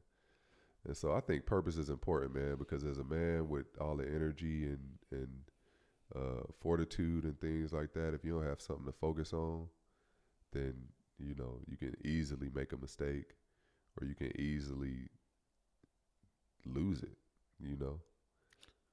Well, you in a good position too, man, because you have a creative platform. You have an audience. Mm-hmm. So you actually in a position where you can actually expand off of what you're doing. You can go into further into modeling. You can teach courses on video editing. You can what else? You can teach people how to, basically build their platform the way you built your platform. You can do a lot of things creative. It's just you haven't figured out how you want to use it yet. For sure. And I think my problem is too, man, like my mind goes so many different ways. I have so many different ideas. It's hard to focus on one, and I have all these ideas I'm thinking about and I'm trying to do, and then boom, I have my son for a week and we just playing Legos and I feel you. doing things like that. And then I'm back to it. I'm like, all right, what am I going to do? And then that week ends and then it's like just life is just going right now, and it's going to take a lot of discipline for me at this point to really focus on what my purpose is because I have so much going on. And I don't have that hunger that I need to eat, because I'm eating, you know what I'm saying? And so it's going to take a lot of motivation for me, man. And that's the thing I've been struggling with lately is what is my purpose? What am I doing? What am I doing outside of being a father on this earth? You know what I'm saying? Because I can benefit my son all I want to, but like, what am I doing for earth? So it's like, I don't know. I think You're still trying to figure it out. Still trying to figure it out. Still taking it day by day. You said something good, and I want to transition into relationship because this is probably what the women want to hear anyways. I'm sure they don't want to hear what are your thoughts when it comes to relationships. You made a post, I don't know, it was about a week ago. You made a post, and I know I responded to your post, and I had responded by saying that a lot of the problems that people have, like when it comes to relating to the opposite sex, it's easy because nature's taking care of it. Yeah. Nature's taking care of attraction. They're taking care of the sex part. It's normal for men and women to get together. The problem is that we have a false belief system, I believe, that once we attach a label to a person, like this is my boyfriend, it's my girlfriend, it's my husband, my wife, there's expectations and there's a control aspect. There's an ownership aspect. Have you ever dealt with that in any of your relationships? And what are your thoughts on how do you feel about what I just said? Well, I think I've dealt with that. But the funny thing is I haven't even dealt with it in relationships. I've just dealt with it in dating, Like I was dating this one girl and we would just hang out every now and then, but I followed somebody that followed me. I got a text 5 minutes later, unfollow so and so. And I'm like, it's just like crazy to me. Like, I'm just, trying to be like, this is literally what I do. Like, like I have social media. I have to be friendly. So ownership is a big thing, man. I think I get it a lot too, because like the women I date, you made a point earlier, like they get scared. They don't want to lose you. And so it's like they go hard to make sure that they're not going to lose you. But really what it's just doing is pushing you away. Yeah. And I've had situations too where I've been on the other end and I've wanted to own somebody and make sure she ain't talking to so and so or she ain't doing this and that. But that's toxic too, And I think for a real good, successful relationship to work, y'all got to communicate. And if y'all want to be owners, if y'all want to have an ownership type of relationship, I think it could be good if y'all communicate like, hey, like these are my boundaries. I don't want you doing this, this, and this. Did you feel like you didn't do that in your last relationships? Do you feel like you didn't do that in your previous ones? I feel like I did. I feel like I did, but I feel like it wasn't received well. I feel like I did everything I could to make the person feel comfortable. But I feel like when I wanted the same things, I was kind of gaslighted. Like, oh, they just friends, blase, blase. So for sure, I feel like I could have done better. But I also feel like, I didn't have the level of communication I have now to be able to express why I wanted these things or, You mentioned that women call you a player a lot. How do you feel about that? Like I've been I called think it's a player, unfair. and it's kind of annoying. Yeah, I think it's very unfair. You know what I'm saying? Because first of all, like, what is a player? You know what I'm saying? Like I'm single. I don't lie to anyone. I'm not playing games. So it's like I feel like women just call me a player because I have access and I can get it. So I don't think it's not really what I'm actually doing. It's just a perception of what I'm capable of doing. Yeah. Which is, and it sucks because a girl can just look at me and call me a player, and that's going to affect how she deal with me. Yeah. You know what I'm saying? I feel what you're saying. There's a book. Where's that book at, man? It's a book called Nice Guys. You got to check this out. Yeah. It's called Nice Guys and Players. I'm going to have this guy on this podcast, right? Uh-huh.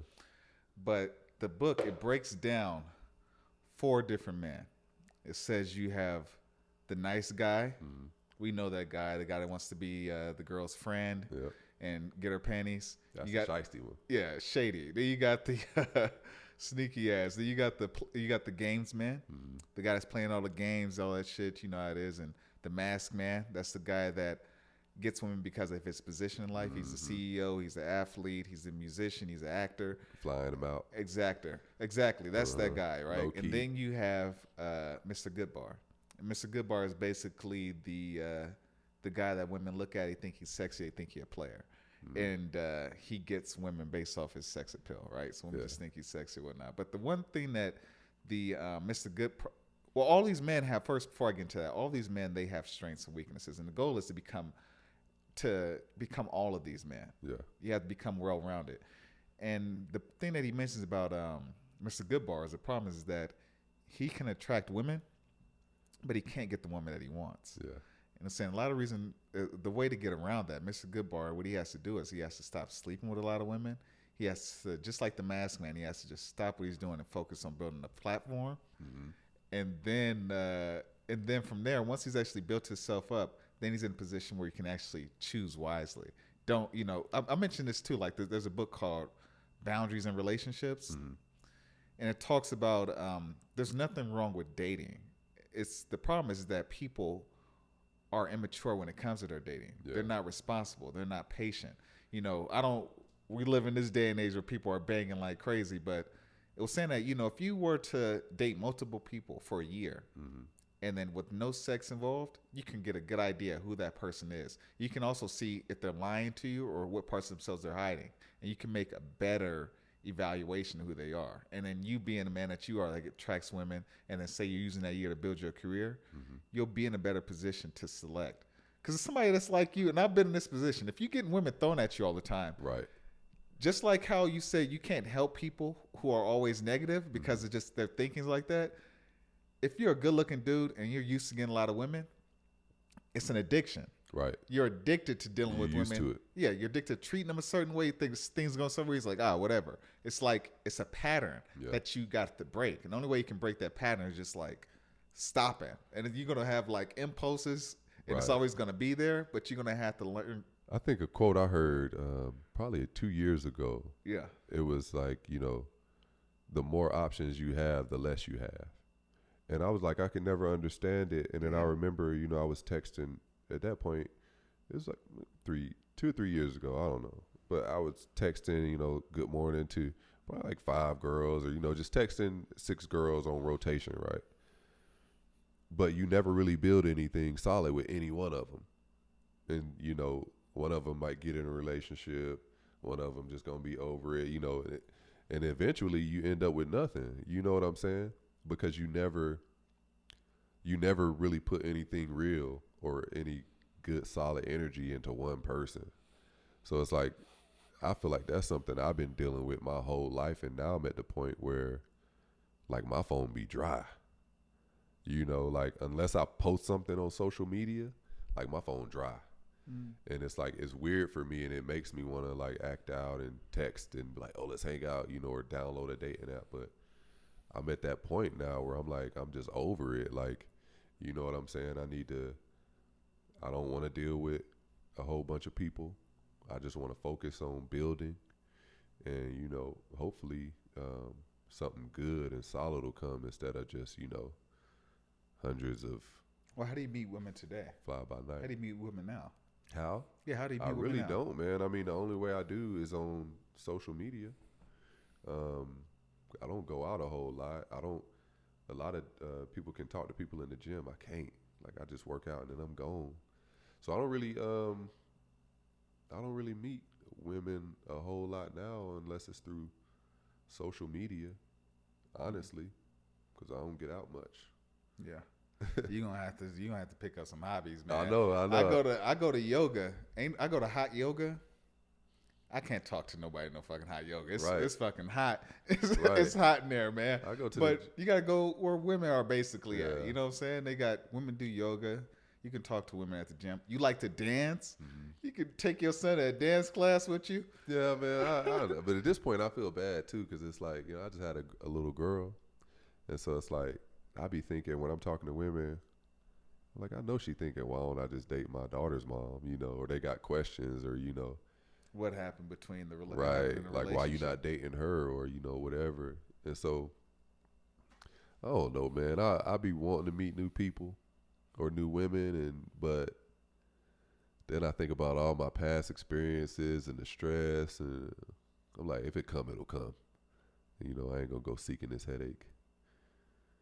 So And it's hard for you too because you got your life on social media. my whole You life, got it on there now. my Some whole life, people- it's like, before that I could casually date and hang out with people, but now it's like when your whole life on there, it's like they look at everybody who you follow, They who you talk. know, they want to ask questions, and ask question about your post that you make. Right. Like, oh, they judge you based off of a post. right, Don't even or know all you. the comments. Look at all these girls in your comments. It's crazy, man. It's hard. It's hard. It's I really feel more isolated than I did when I had like 300 followers. Now it's like people. It's so public that some people don't want to support you. Like, I know women I've known for a long time and like great friends, hooked up all the time, But it's like your thing is so public, everybody see it, so they don't. If they got something else going on, or a friend that might know you or have ties, they won't like or post or do nothing because everybody gonna see it, and then they gonna have to answer. Oh, Dale, y'all, Oh, you know what I'm saying? Wow, yeah. So it's a whole different dynamic to it, man. And like I told you earlier, like I can't even really have friends no more. Girls are like, oh, you gonna wife me up or we ain't hanging out, because it's they either don't want, if they're tied to me, they want it to be legit or official, or they want to feel special, or they don't want to be tied to me because there's something else they got going on. Yeah. They're afraid somebody gonna find out. So it's a weird dynamic. You mentioned friends. Can men and women be friends? I had one experience, man, where I was friends with a girl and we didn't do anything. Um, I went through a relationship and we were still friends. Now in the relationship, my girlfriend didn't think so. She swore something was going on, but it wasn't. I think, well, like I said, I think if one of them isn't attractive, then it's a possibility. I know a lot of women who have guy friends, but it depends on if you asking about intentions or if you asking about the way it's gonna be. Because I think women and men can be friends and it just be plutonic. But I think one of them is gonna have some type of intention at some point. Look at if both people look. This is the way I see it, man. I don't think they can. Uh-huh. If you would have asked me this question 28 or younger, I would have definitely said, of course, man. What the fuck? I have a lot of female friends. Well, most of my female friends, not all of them, but a good number of them have wanted to have sex with me. Yeah. I still have 2 women that are really good friends with. That I'm really good friends with. And I'm friends with them not because I talk to them all the time, not because we hang out all the time, because I know them and I have a lot of respect for these women. Yeah. So that's why they're my friends. But I feel like outside of school and outside of work, I can't see myself building a friendship with a woman. Yeah.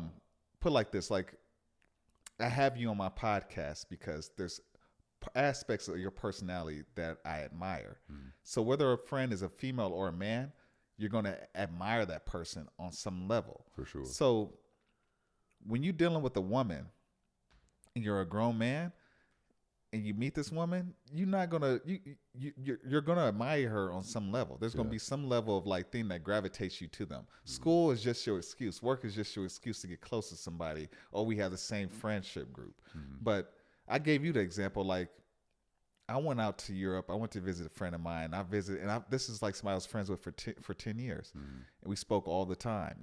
We slept in the same bed in college. We never did anything. It was just homies because I was seeing her friends. I was doing my thing. She knew everything. She know everything, man. Uh-huh.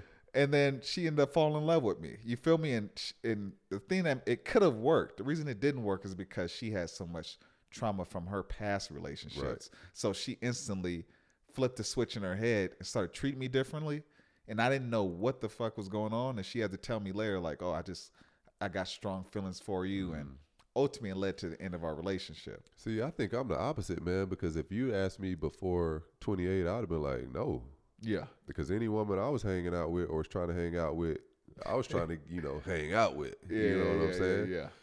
And so, but now at my age now, man, and being in isolation at times and like not having a whole bunch of friends, I'm like open to it. I'm like, like I love to have a female friend that just come over and kick it and chop it up and that's talk. That's gonna be your wife. Watch. That's probably. How it's gonna be. Probably, but I would love for it to start out as just friends, because expectations suck. Yeah. And and a lot of women, man, they'll act different because they think you just want to smash. Mm. So I'm like, I would love to actually hang out with a woman. And I told my ex-girlfriend this one time. I was like, I wish we were friends. Because a lot of times for me, I feel like my relationship with women is just based on the relationship, not friendship. And so that's hard for me because I can't feel like I can be fully open with them and they can be fully open with me. I was dating one girl and I was like, talk to me how you talk to your friends. Like, tell me what you tell them. Like, if you saw a cute dude today or, if somebody hit on you, like, tell me that. Like, let's be friends and, really, really get into it. But like I said, now at my age, I think it's possible.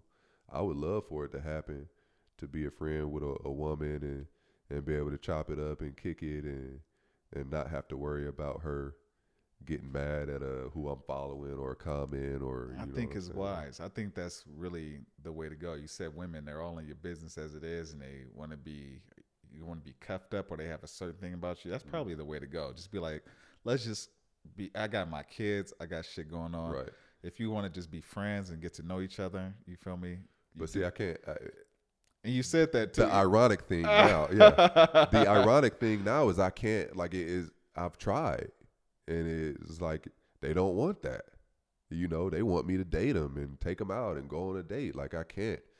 I've tried to be friends, and it's at this point now, man, I don't know if it's because of like the social media or what, but you know, it was tough for me before because I was attractive. And you know, all the ugly dudes, they would just go kick it and hang out and take fun videos with all these, you know, All doing the fun ugly guys that things. do. Yeah. And I was never invited to that party. But you know, as you get older, I think women care more about status.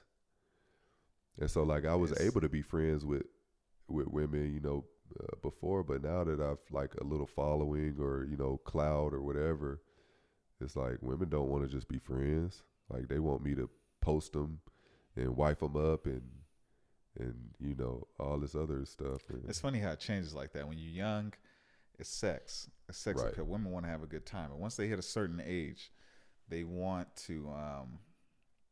They basically they look for other things. They look for like you said, they look for the status. Status, like, oh, what kind of job you have, what kind of career you have, what kind of right, car you have, what kind of this you have. right. What How type can of I life we gonna brag? live? How can I brag about you? You feel Right, me? right. That's Yeah. the worst part too, man. I hate feeling like somebody just want to date me, just like makes me feel like an item, you know. Yeah, Like yeah. don't be posting me, you know. Like you know what I'm saying? I don't know. It's hard, man. Like I get in my own head a lot. Mm. Like I admit that, and I've never been.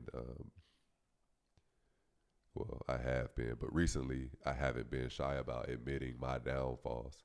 And so I get in my head a lot, man, and I have trust issues, you know. So that's my I was gonna problem. ask you, are you a jealous type? I'm not a jealous type. I've always in What's my your younger problem? days I was possessive. Okay. Like you know, like if I like you and we've been dating, like you shouldn't need nobody else. Like I'm all you need, you know. Um, but now in my older days, man, checking myself and seeing, you know, what type of things I've done. I'm not a jealous type. Like I know it just is what it is. You know, you gotta be real with yourself. Cause I can't sit here and judge somebody for doing the same thing I be doing. Yeah. Cause I'm a flirt, you know. Yeah, yeah. Like I'm a flirt. Like you know, like I find other women attractive. Um, so that's what I think. More so now, I just want something honest and open and genuine and you know You're real, getting older. right? You need Stability. I want peace. peace. That's exactly you. You just said the magic word. That's really what it is. At the end of the day, you want to have Peace. peace in your life. We have so much shit. People do shit all the time. You don't want to come home. Right. You got to deal with. Women are emotional in general, so you have to deal. You Mhm. have to like empathize with your woman's emotions on some Yeah. level. But I get what you're saying. You want to have peace in your life in general. Right. You know, and I think a lot of people feed off of negativity. Like myself included. Growing up, I was like, man, if we ain't arguing, she must not like me. You know, peace was weird to me. Like not having drama, having a healthy relationship, it was like weird to me. You know, I'm like, oh, like it's boring. Mm. You know what I'm saying? But now I'm It's like, kind of like how you grew up. Whatever you see right, your parents doing, right, your same sex parent, how you see them behaving, you're gonna behave, and you expect that in your future relationships. right. So it's just peeling those things. But we're back at where we were at the last time we were doing this, right? So we finally back there. What are your thoughts on marriage? I like the idea of marriage. I want to get married one day. You know, I want my son to be dressed up. I want to be dressed up. I want all my good friends to come. I like the idea of it, man, but I just I think people are not ready for the commitment of it. Because once you get married, you're not supposed to get divorced, right? Like You're not supposed better to. or worse, You're right? not supposed to. Right. And so a lot of people are not ready for the commitment to it. And I refuse to get married and give somebody my last name if we not gonna rock it out no matter what. You know, so I love the idea of marriage. I think it's a beautiful thing, but I would also be lying if I didn't say every time I saw somebody get married, like a clock started in my head to when they getting divorced. Mm. You know, because a lot of people change. People change. You can wake up one morning and have different values. You mentioned that you was like superficial, materialistic, whatnot. I think if you go into a marriage, like say that your age right now, you've been through some shit, you've had experiences, you have kids, having children, it changes you. It gives you a lot more perspective. And I think if you, with your experiences, and then you have the mindset actually cultivating some kind of like friendship, you're not gonna be friends with somebody that you think is like shitty. When you're a kid, you don't care, but as an adult, you kind of like more careful about who you deal with. I think if you patient and you actually do cultivate a friendship with somebody and they cool with you having a friendship and then they dating somebody else, you're dating somebody else, but you have the maturity to like really just, you know, to do. I think, and then you say you guys decide to get married down the road or whatnot. I think that can work because it's not a controlling. You kind of accept each other as you are. It's not a control. I know for sure it could work. I know it'll be rare. Yeah. You know, and so that's my thing is like, will I ever have that? You know, and so like I know it could work, and I believe in it, but I just doubt sometimes if I'll ever be able to obtain that, just because you know the way the world is and everything I got going on now. You know what I'm saying? The culture isn't built for marriage right now. It's Like not. they don't teach us to mature at a young age. We maturing, like you said, in our 30s. You feel me? They're not preparing us for marriage. They're preparing us for work. And then it's different for me now too, man, because you know I got the whole social media thing going on. Like I get a lot of attention, and I got the OnlyFans. So it's like now I'm like, man, am I even husband material? You know, like I asked myself that. You know what I'm saying? Like I'm gonna have to find a girl who has an OnlyFans just so you know I won't feel bad. Like, so it's like now I feel like I don't know. I have to. She gotta get to know you, man. Yeah. Women are emotional. Yeah. Women, people say women are logical. Women ain't at that logic. You get in a woman's emotions, and she gets to know you, and then your intentions are good. Yeah. It can work, man. But if she sees all that, it's like if you on Tinder or something, it has your picture and says, "Hey, this is my kids. Oh, OnlyFans. Right. Oh, this." She was Right. like, "Oh, swipe left." Right, It's like, exactly. you feel me? Exactly. But if she's in a position where she has to get to know you, all that stuff gonna kind of be like, whatever. Yeah. She like you. You feel me? I mean, yeah, I feel that way. Like I feel that way, but I feel like I've always been a on paper type of guy too. Like you know, like I want all my shit to look good on paper. You know what I'm saying? I feel you. And so, But that's life. We living in the real world. Nothing's As perfect. I'm getting older too, like I'm more accepting of it because a lot of people have their own situations in their 30s. Everybody living, man. Yeah, when you 26, you know, when I was 27 with 2 kids, because I got a son in North Carolina. Okay. But you know, I don't really get to see him. But then it's like, and back home in Charlotte, it's different here. So back home, I think I was like 26. I had 2 kids. First question every girl you meet asks, "You got kids?" You know what I'm saying? Because they know it's normal. Right. It's normal. Right. And when I moved here, I remember I was talking to this one girl. She was like, "Oh, you got kids? That's buy one get one free." And I was like, "What the hell?" You know, like because they have that's big how families, Utah and is. they don't have to have, and they don't have to have that many kids. That's what they thinking. I don't. Right. Now, my body don't have to get messed up. Right. Yeah. And so it was just a different dynamic for me. But I think also too because Utah is just so family oriented. Like kids aren't a bad thing. Yeah. You know, like when I had, like when I was here, like I've never felt like my kids were looked at as a burden to somebody else. But back home, it's like, oh, you got kids? Like, you got kids. Like I want to date somebody that don't have kids. You know. I love kids, man. I've always loved kids. I'm not gonna lie. I love kids, man. I think any good adult does. You know, I think if you don't like kids, and it's something you got to work out. Something wrong with It's something you. you got to work out. You know, because like I can't imagine life just being all about me. Yeah. You see, Like, I got it's this weird. video. I was gonna say, you see, I got this video game. I don't even play that. I barely play that game. I bought a bunch of that Right. stuff because my brother was coming into town, Right. and I just wanted to watch him play it because Right. I don't have the energy like I used to do it to play it, man. Bro, I go home. I would literally go home and just sit on the couch. I don't even turn the TV on. Yeah. Like I'll just sit there and like scroll on my phone a little bit, try to clean something. But yeah, man, it's like at this age, man, 33, it's like, what is life? Yeah. You know, and that's why I said I think about death a lot because it's like I've done everything I thought that would make me happy, you know. And the thing that only really make me happy is my kids. And so it's like, damn, like, what is life? Like, I don't want to die and leave them here. but then again, it's like, what am I doing? Like, Yeah, what's yeah, next? yeah. You I know. feel you. So that's one thing I've been contemplating lately, man. But I think at the end of the day, like my real purpose is to be a father, and I think a lot of when I think about like our meaning here, like like do we just keep having kids, and like when does it culminate to our real purpose? Yeah, yeah.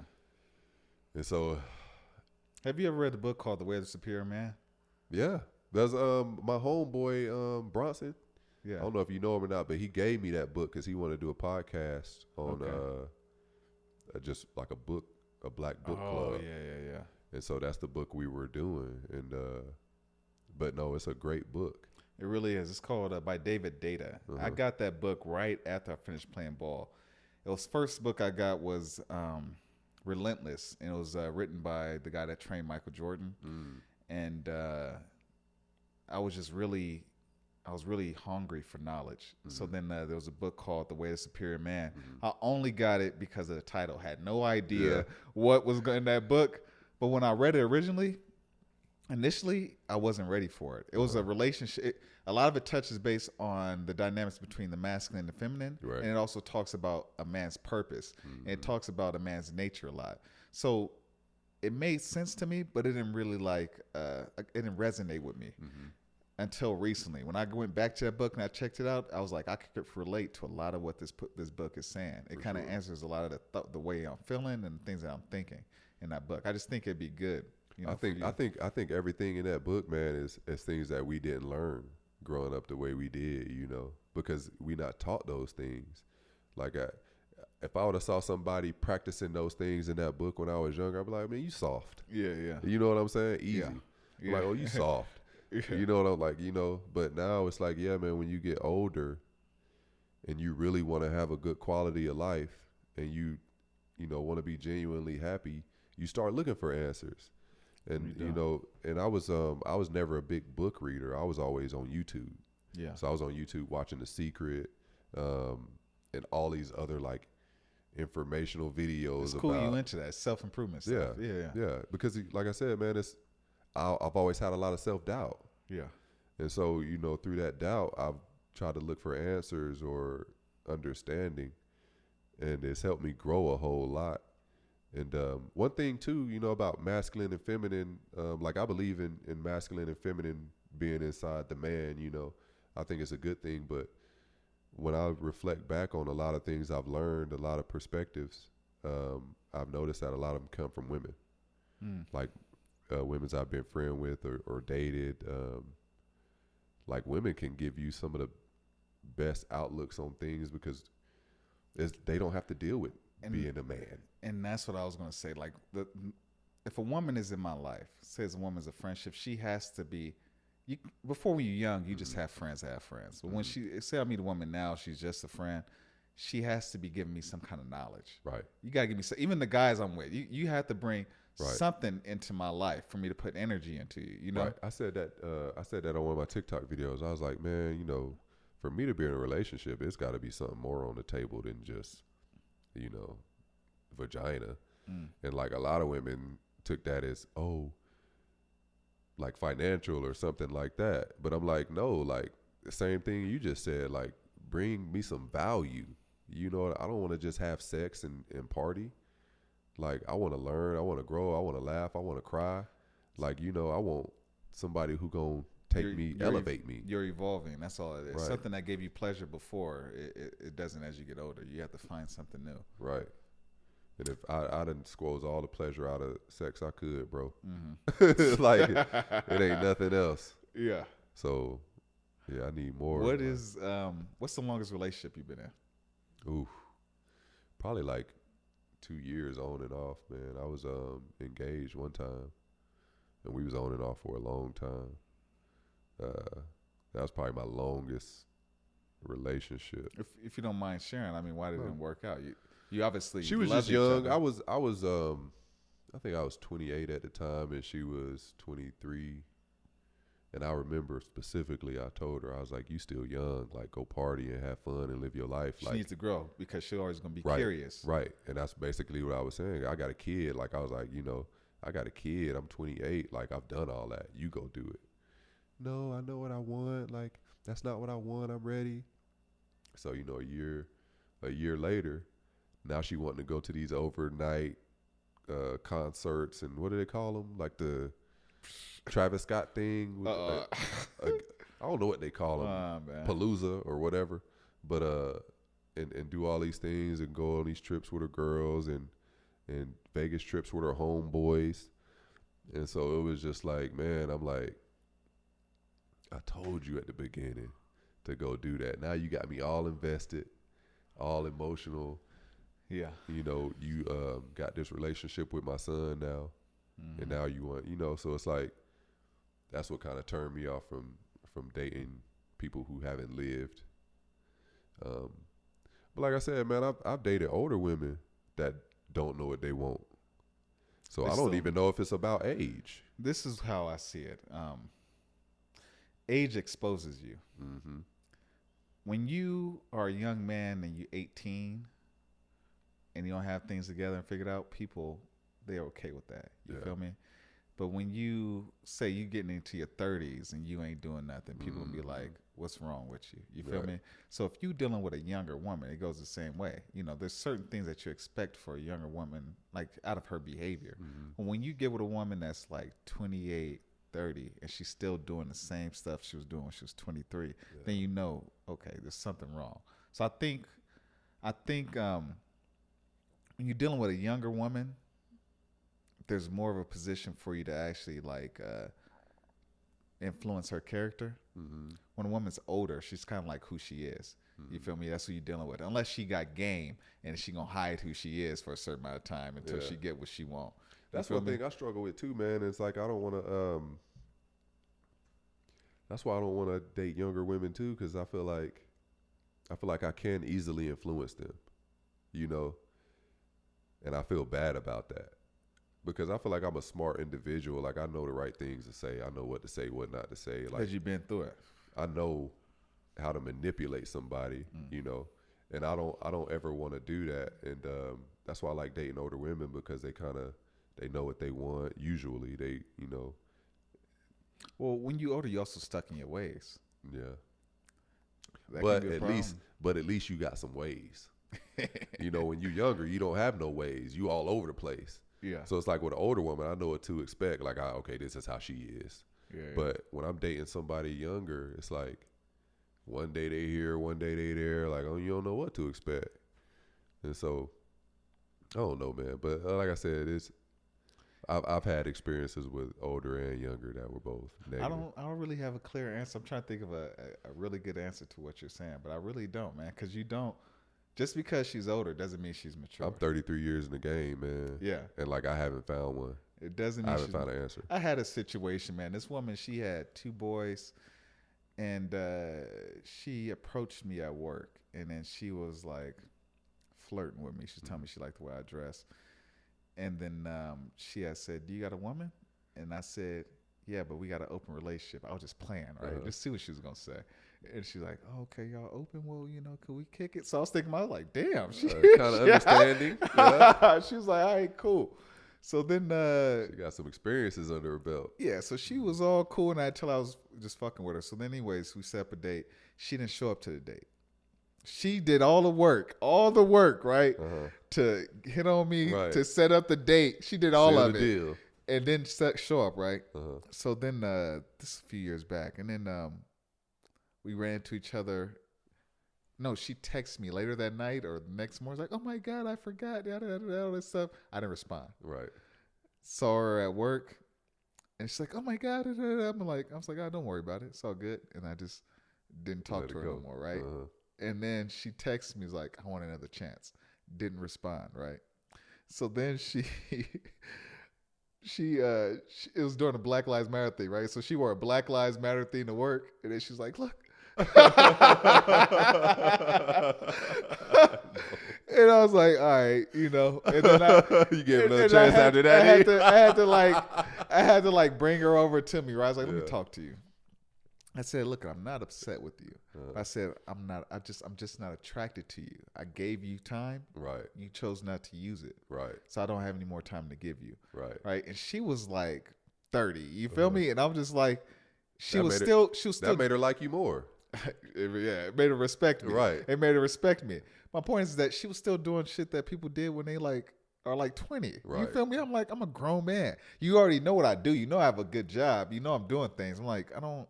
Man, listen, I was talking to this one girl the other day, and she got like a little bit more followers than me on Instagram, right? But like my page get more traction. So anyway, we was trying to so first she followed me, I followed her back. I think she sent me a message at one point, a long message saying this dream she had about me. So I'm like, okay, that's crazy. So I respond, little paragraph, never opened it, right? Never even opened the message for like 2 weeks past. I go, I unsend it because, I'm petty. So I unsend it, and she hits me up like probably 3 weeks after that. Like, hey, did you send me a message? I thought you did, but it's not there anymore. Sorry I didn't respond. Like, I'm just so busy. I'm a single mom. I'm doing this and this and this, and, the spiel. Yeah. Here's my number, so I won't miss any of your messages. Okay, cool. I'm like, cool, And like, she's attractive. She got an OnlyFans. So I'm like, cool. Like, she got kids. I'm like, all right, Same situation. Right. And so anyway, I text her, and I think she texted me back like 30 minutes later or whatever. And then we had texted a little bit that day, and then she just like won't respond, right, until whenever. So I think I never double text. I think I double texted her twice. Anyway, we had a last conversation because I'm gonna do real estate soon, and she's like, "Oh, I'm gonna do it too. We can study together." I'm like, "Cool." Like, I'll send you the thing. So I'm waiting for her to send it to me. Never sent it to me. She playing with you, right? I text her again later, like, "Hey, what you doing?" Just making conversation. Never text me back. So I wait like the whole weekend because we were supposed to go to the gym and hike and all this stuff. I wait the whole weekend. I text her Monday. I'm like, "Hey, like, don't worry about it. Sending me that stuff. Like, I don't know if you be reliable anyway, like." And so then she sends me a text like, "Oh, well, I'm a single mom and I got all this stuff going on." I'm like, "What you think I'm doing? Like, you think I don't have a lot going on? Like, if you want to make time for something, you can make time." She was testing you. Well, I feel like she was at first, like, to see how I react to her bad communication. But I mean, this was literally like 2 months of so now you know BS. she's just weird. Right, right, she weird. Right. And then I got her number, and then we like actually had something planned, and she never hit me up, and she never like said, "Hey, I'm busy." But like I said, I texted her, and she was like, "Oh, my kid's father bailed on me, la da da." But judging by your reaction, the friendship would have been short lived anyway. Yeah. Like, well, you gonna try to blame me for you not communicating and standing me up? Yeah. So it's like, like I don't have time for that, man. And so that just deters me from talking to anybody because it's like the games. I would have stopped talking to her immediately. She got something up here. She would have messed your life up. I figured it out. Because she definitely tried to make me feel bad and blame me. But I definitely, I just told her, I was like, she was like, "Oh no, like," because at first she tried to blame me, and then, I'm good at debating, so I give her a good rebuttal. And she's like, "Oh, you right, like, whatever." And I'm like, "Well, I don't want to be right. I just wanted to let you know I'm not down to be friends." Yeah. And then I blocked her. So it's like, man, I don't have time for that either, man. It's like, I'm too old, bro. I got too much going on. If I can make time for you and you can't send a 5-second text, then that ain't it. How important is it to heal from your past before starting a relationship? I think it's everything. Because if, unless you're dating somebody who likes to heal people, you dating a psychiatrist or whatever, I think you should come into a relationship whole and full. Or if you can't, I think you should communicate what your issues are, and what trauma you face. So the other person can be ready for whatever you about to deal with them. But I think not just important for relationships, it's important for you as a person to heal from your trauma, relationship or not. I think it's important for the relationship with yourself to heal from all your past trauma. Because if you don't, man, it's gonna affect your everyday life, you know. Especially if you got kids or anything like that. We're gonna end the podcast with this. Describe your ideal partner. Oof. I read this question too, and I was like, damn, I couldn't even come up with nothing to write down. My ideal partner would be somebody like me, you know, someone who is optimistic, who can go with the flow, who tries to find the good in a situation and not the bad.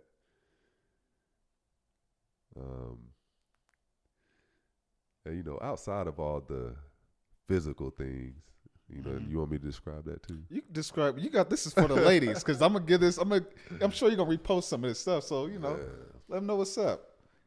My ideal partner. Oh, you forgot to talk about. After you answer this one, I got another one for you. Bet, all right. Bet. My ideal partner, man, I would somebody fun loving, somebody driven, somebody who wants to be the best version of themselves for the people around them.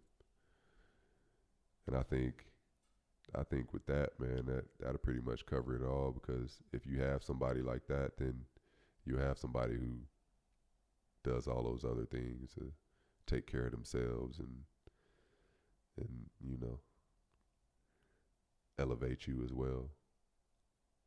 So yeah, I would just say outlook, energy, and take care of yourself.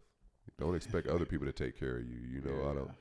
If you still getting taken care of by somebody, then I probably ain't gonna want you. Yeah. You know. All right. Last question. This is the last one. Last time in the first podcast, I asked you about you went to HBCU, then you went to predominantly white school. You live in a predominantly white state. Mm-hmm. What is your experiences with interracial relationships? And you also have children who are interracial. Mixed. Yeah. You know, so what are your thoughts around all of that? Just, you know, I'm sure you. I think love is love. But in my older age, I think, you know, when you have love with somebody who looks like you, with the same values and culture as you, I think that can be a very beautiful thing. But ultimately, I think love is love. And you know, I was telling you earlier, I feel like the Black Lives Matter thing. Yeah, the Black Lives Matter thing. But I mean, even before that, you know, my relationship with my mom was rocky growing up. And so I feel like that deterred me from dating a lot of women of color, because I felt like it would be like the relationship with my mom, you know, and it wouldn't, you know, because growing up, everything I went through, like the worst things I heard somebody say to me came from my mom. Like, you know, the most hurtful things. And it's the person that you're trying to go out of your way to save. Right. And I'm always picking my mom's side and trying to be with her and make her feel loved. But I think that pushed me away a lot, you know, to more interracial relationships as a younger man. But yeah, with the whole Black Lives Matter thing, man, it was like seeing all these people that I once dated or once hung out with or I considered friends to not really stand up or say nothing, or to have other friends that would post crazy things and they just let it slide. You know, it's like you see this dude post something that's just super racist, and then you see your mutual friends and you're like, oh, you friends with this person? And, you know, they don't care, right? Yeah. And so it's like, dang, like at the end of the day, if I'm out and something happened, like I need somebody who gonna ride for me. You need somebody that got your back. You know, that got my back 100%. And so I think with the whole Black Lives Matter thing, man, that kind of turned me off to, on a certain level, to interracial dating. Because I had a lot of girls who hit me up, like recently, about like wanting to seriously date. And I'm like, where was you at? Where was you at then? You know, you wasn't nowhere to be found. So yeah, I think it can be, I think I'm not mad at anybody for dating interracially, you know.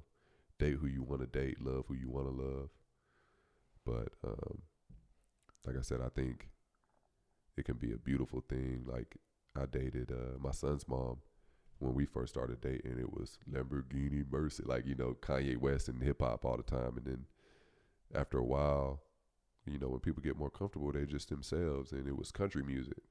And I like country music, you know, I'm not, but it's just like, you know what I'm saying? Like, I feel like she was trying to. She was showing something. She was trying to be what she thought you wanted her to be. Exactly. You fell in love with somebody that wasn't who you thought they were. Right. And so now at my age, man, I'm like, I don't want nobody to front for me. You know, I want you to be yourself. And like the more I be myself, the more I feel like I need to be with somebody who more like me. You know, because like I said, the things I do for myself, I like to smoke a blunt. You know, that might be ratchet, but you know, like I don't know a whole lot of like white girls who will sit down and smoke a blunt with me and just chop it up. You know, but I know a lot of black women who will. And you know what I'm saying? We can listen to music, smoke, chop it up. You know what I'm saying? Listen to some oldies, right? Some R&B or something. Right. Yeah. You know.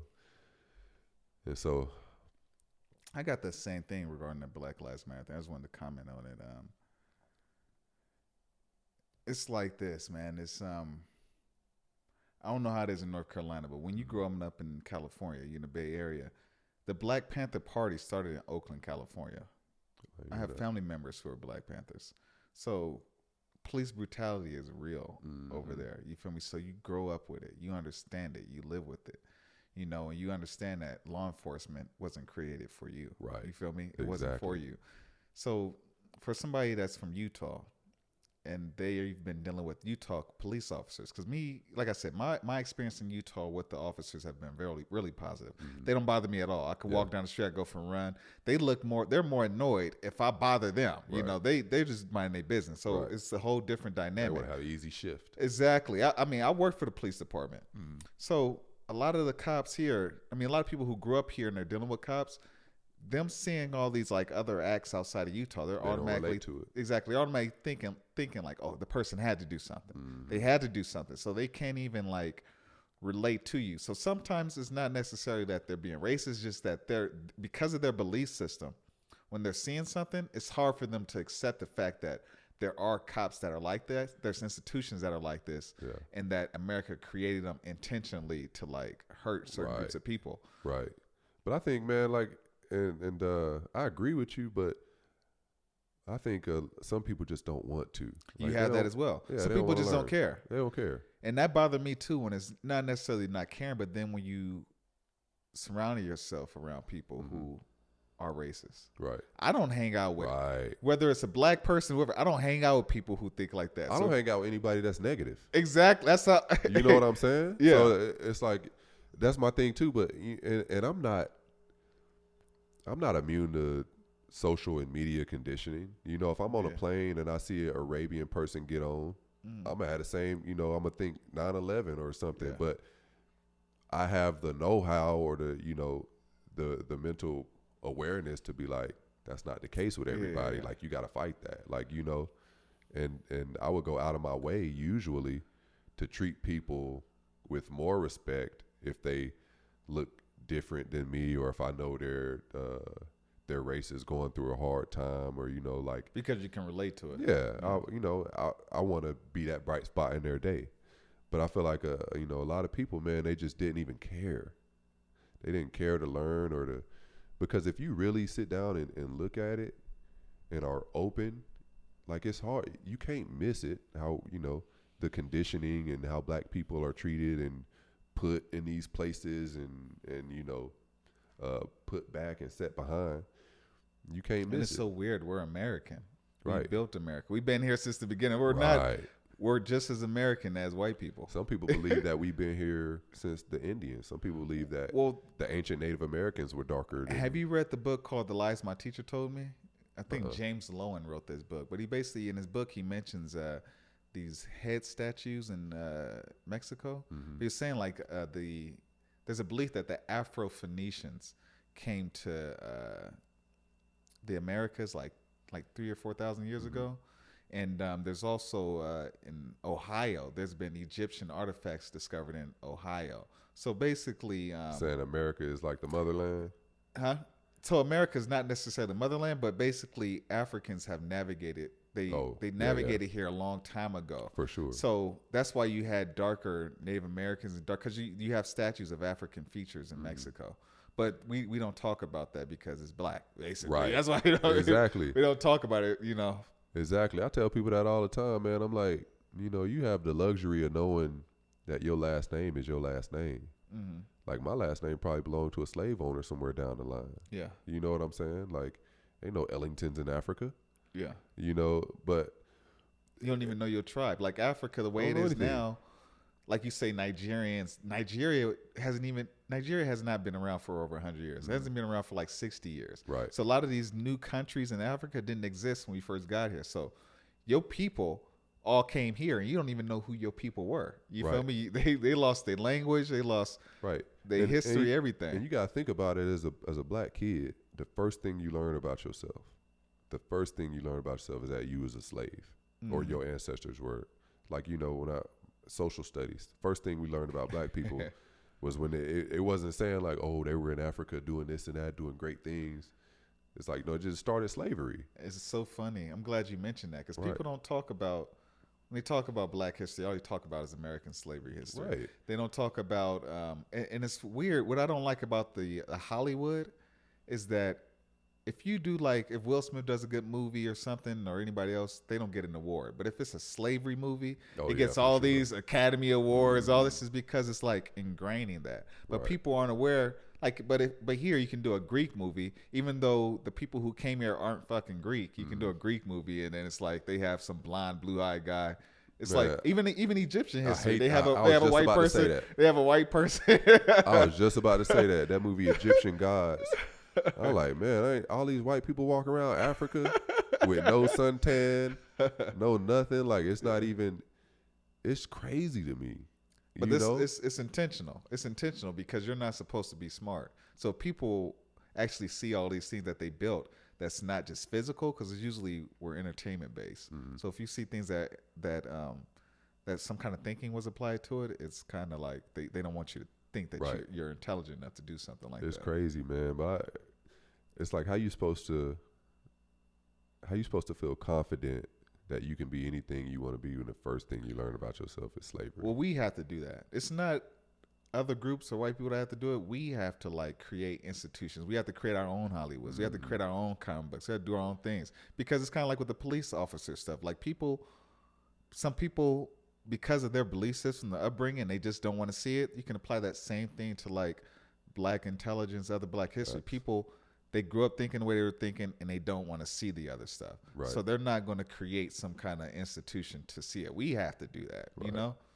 And it's hard too, man. And I don't want to change the subject, but to kind of transition what you said, like something I've been thinking about and kind of struggling with lately is religion. Because I grew up Baptist, and then through my own research, like you learn about the Ankh, Yeshua, and all these other things. And it's like, man, I feel like I'm turning my back on all my core values, like. I think there's a book above you or right next to you, right there, second shelf. Read that type right there. This one? What's the type of title say? The Kybalion? Oh, what's the one? There's another one that's like Interpretation of Scripture. It should be. If it's not there, I thought it was up there. But it's a book called Interpretation of Scripture. And it talks about basically the Bible, and it gives a more of a spiritual meaning around the literature or whatnot, man. I think that it'd be really good for you, because I don't think you have to lose your religion as you get older and you learn about these different things. You have to put it like this. Say there's a plate, right? And there's a plate, and there's a bunch of apples on this plate. And you're sitting here, I'm sitting here, there's a person sitting here, a person there sitting that. A different viewpoint. They get a different viewpoint. And a lot of times with these religions, they take different aspects of the source. You feel me? But sometimes you have to really get everybody's perspective to get a clear picture of what's going on. Because the Mormon religion, it's a branch of Christianity. You feel me? So they took certain parts of Christianity that they agreed with, and they created their own religion. And you keep seeing that same thing happen throughout history. So it's not necessarily your religion is wrong. It's just maybe the way we've interpreted it is wrong. Yeah, our perception, and you can put everything together by, But see, that's my thing is we've been taught. Well, I feel like I've been taught what my perception is or should be.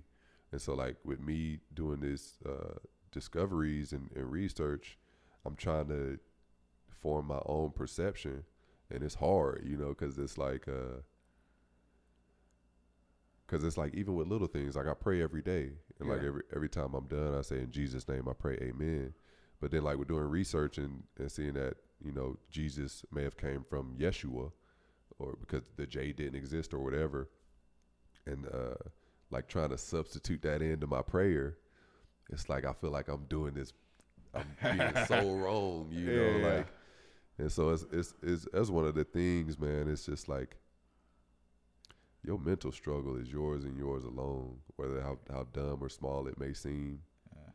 It's like, you gotta, like it's, I've been trying meditation just to stop thinking, like take no thought, but it's hard, man, thinking about all this stuff that we have no answers to for real. We just have to have faith.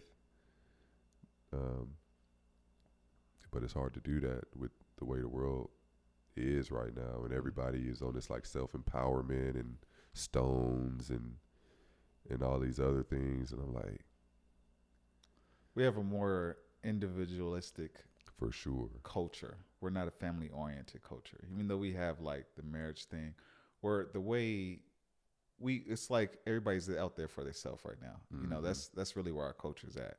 It goes through cycles. I think eventually we're going to become more community-based because we are a community-based species, but it's kind of like, we're a lot of people have since the pandemic hit. Like I noticed that because I noticed a lot of people want relationships now because life is hard, So it's funny, hard man. By yourself. Yeah, and that turns me off too. I'm like, man. You mentioned that on YouTube. It's like people they look for somebody to take care of. Right. People ain't looking for love; they looking for help. You know what I'm saying? And I was that way at one point. Like I remember at one point, man, I was paying like $400 car insurance. Yeah, and I was like, shit. Like I need to find a girlfriend so I can get on her car insurance. I'll just pay half. It'll be way cheaper. But it's like, yeah, man, a lot of people. They just be looking for help or looking for an outlet to their issues, and that's the scariest thing about relationships is you don't know people's intentions. I'm going to end it here. I got like an hour before I have to spar this dude. So thank you for doing this podcast twice. Thank you for having me twice. I appreciate it. All right, man. Good luck with everything else, and I'll get at you, all right? Peace. All right, man.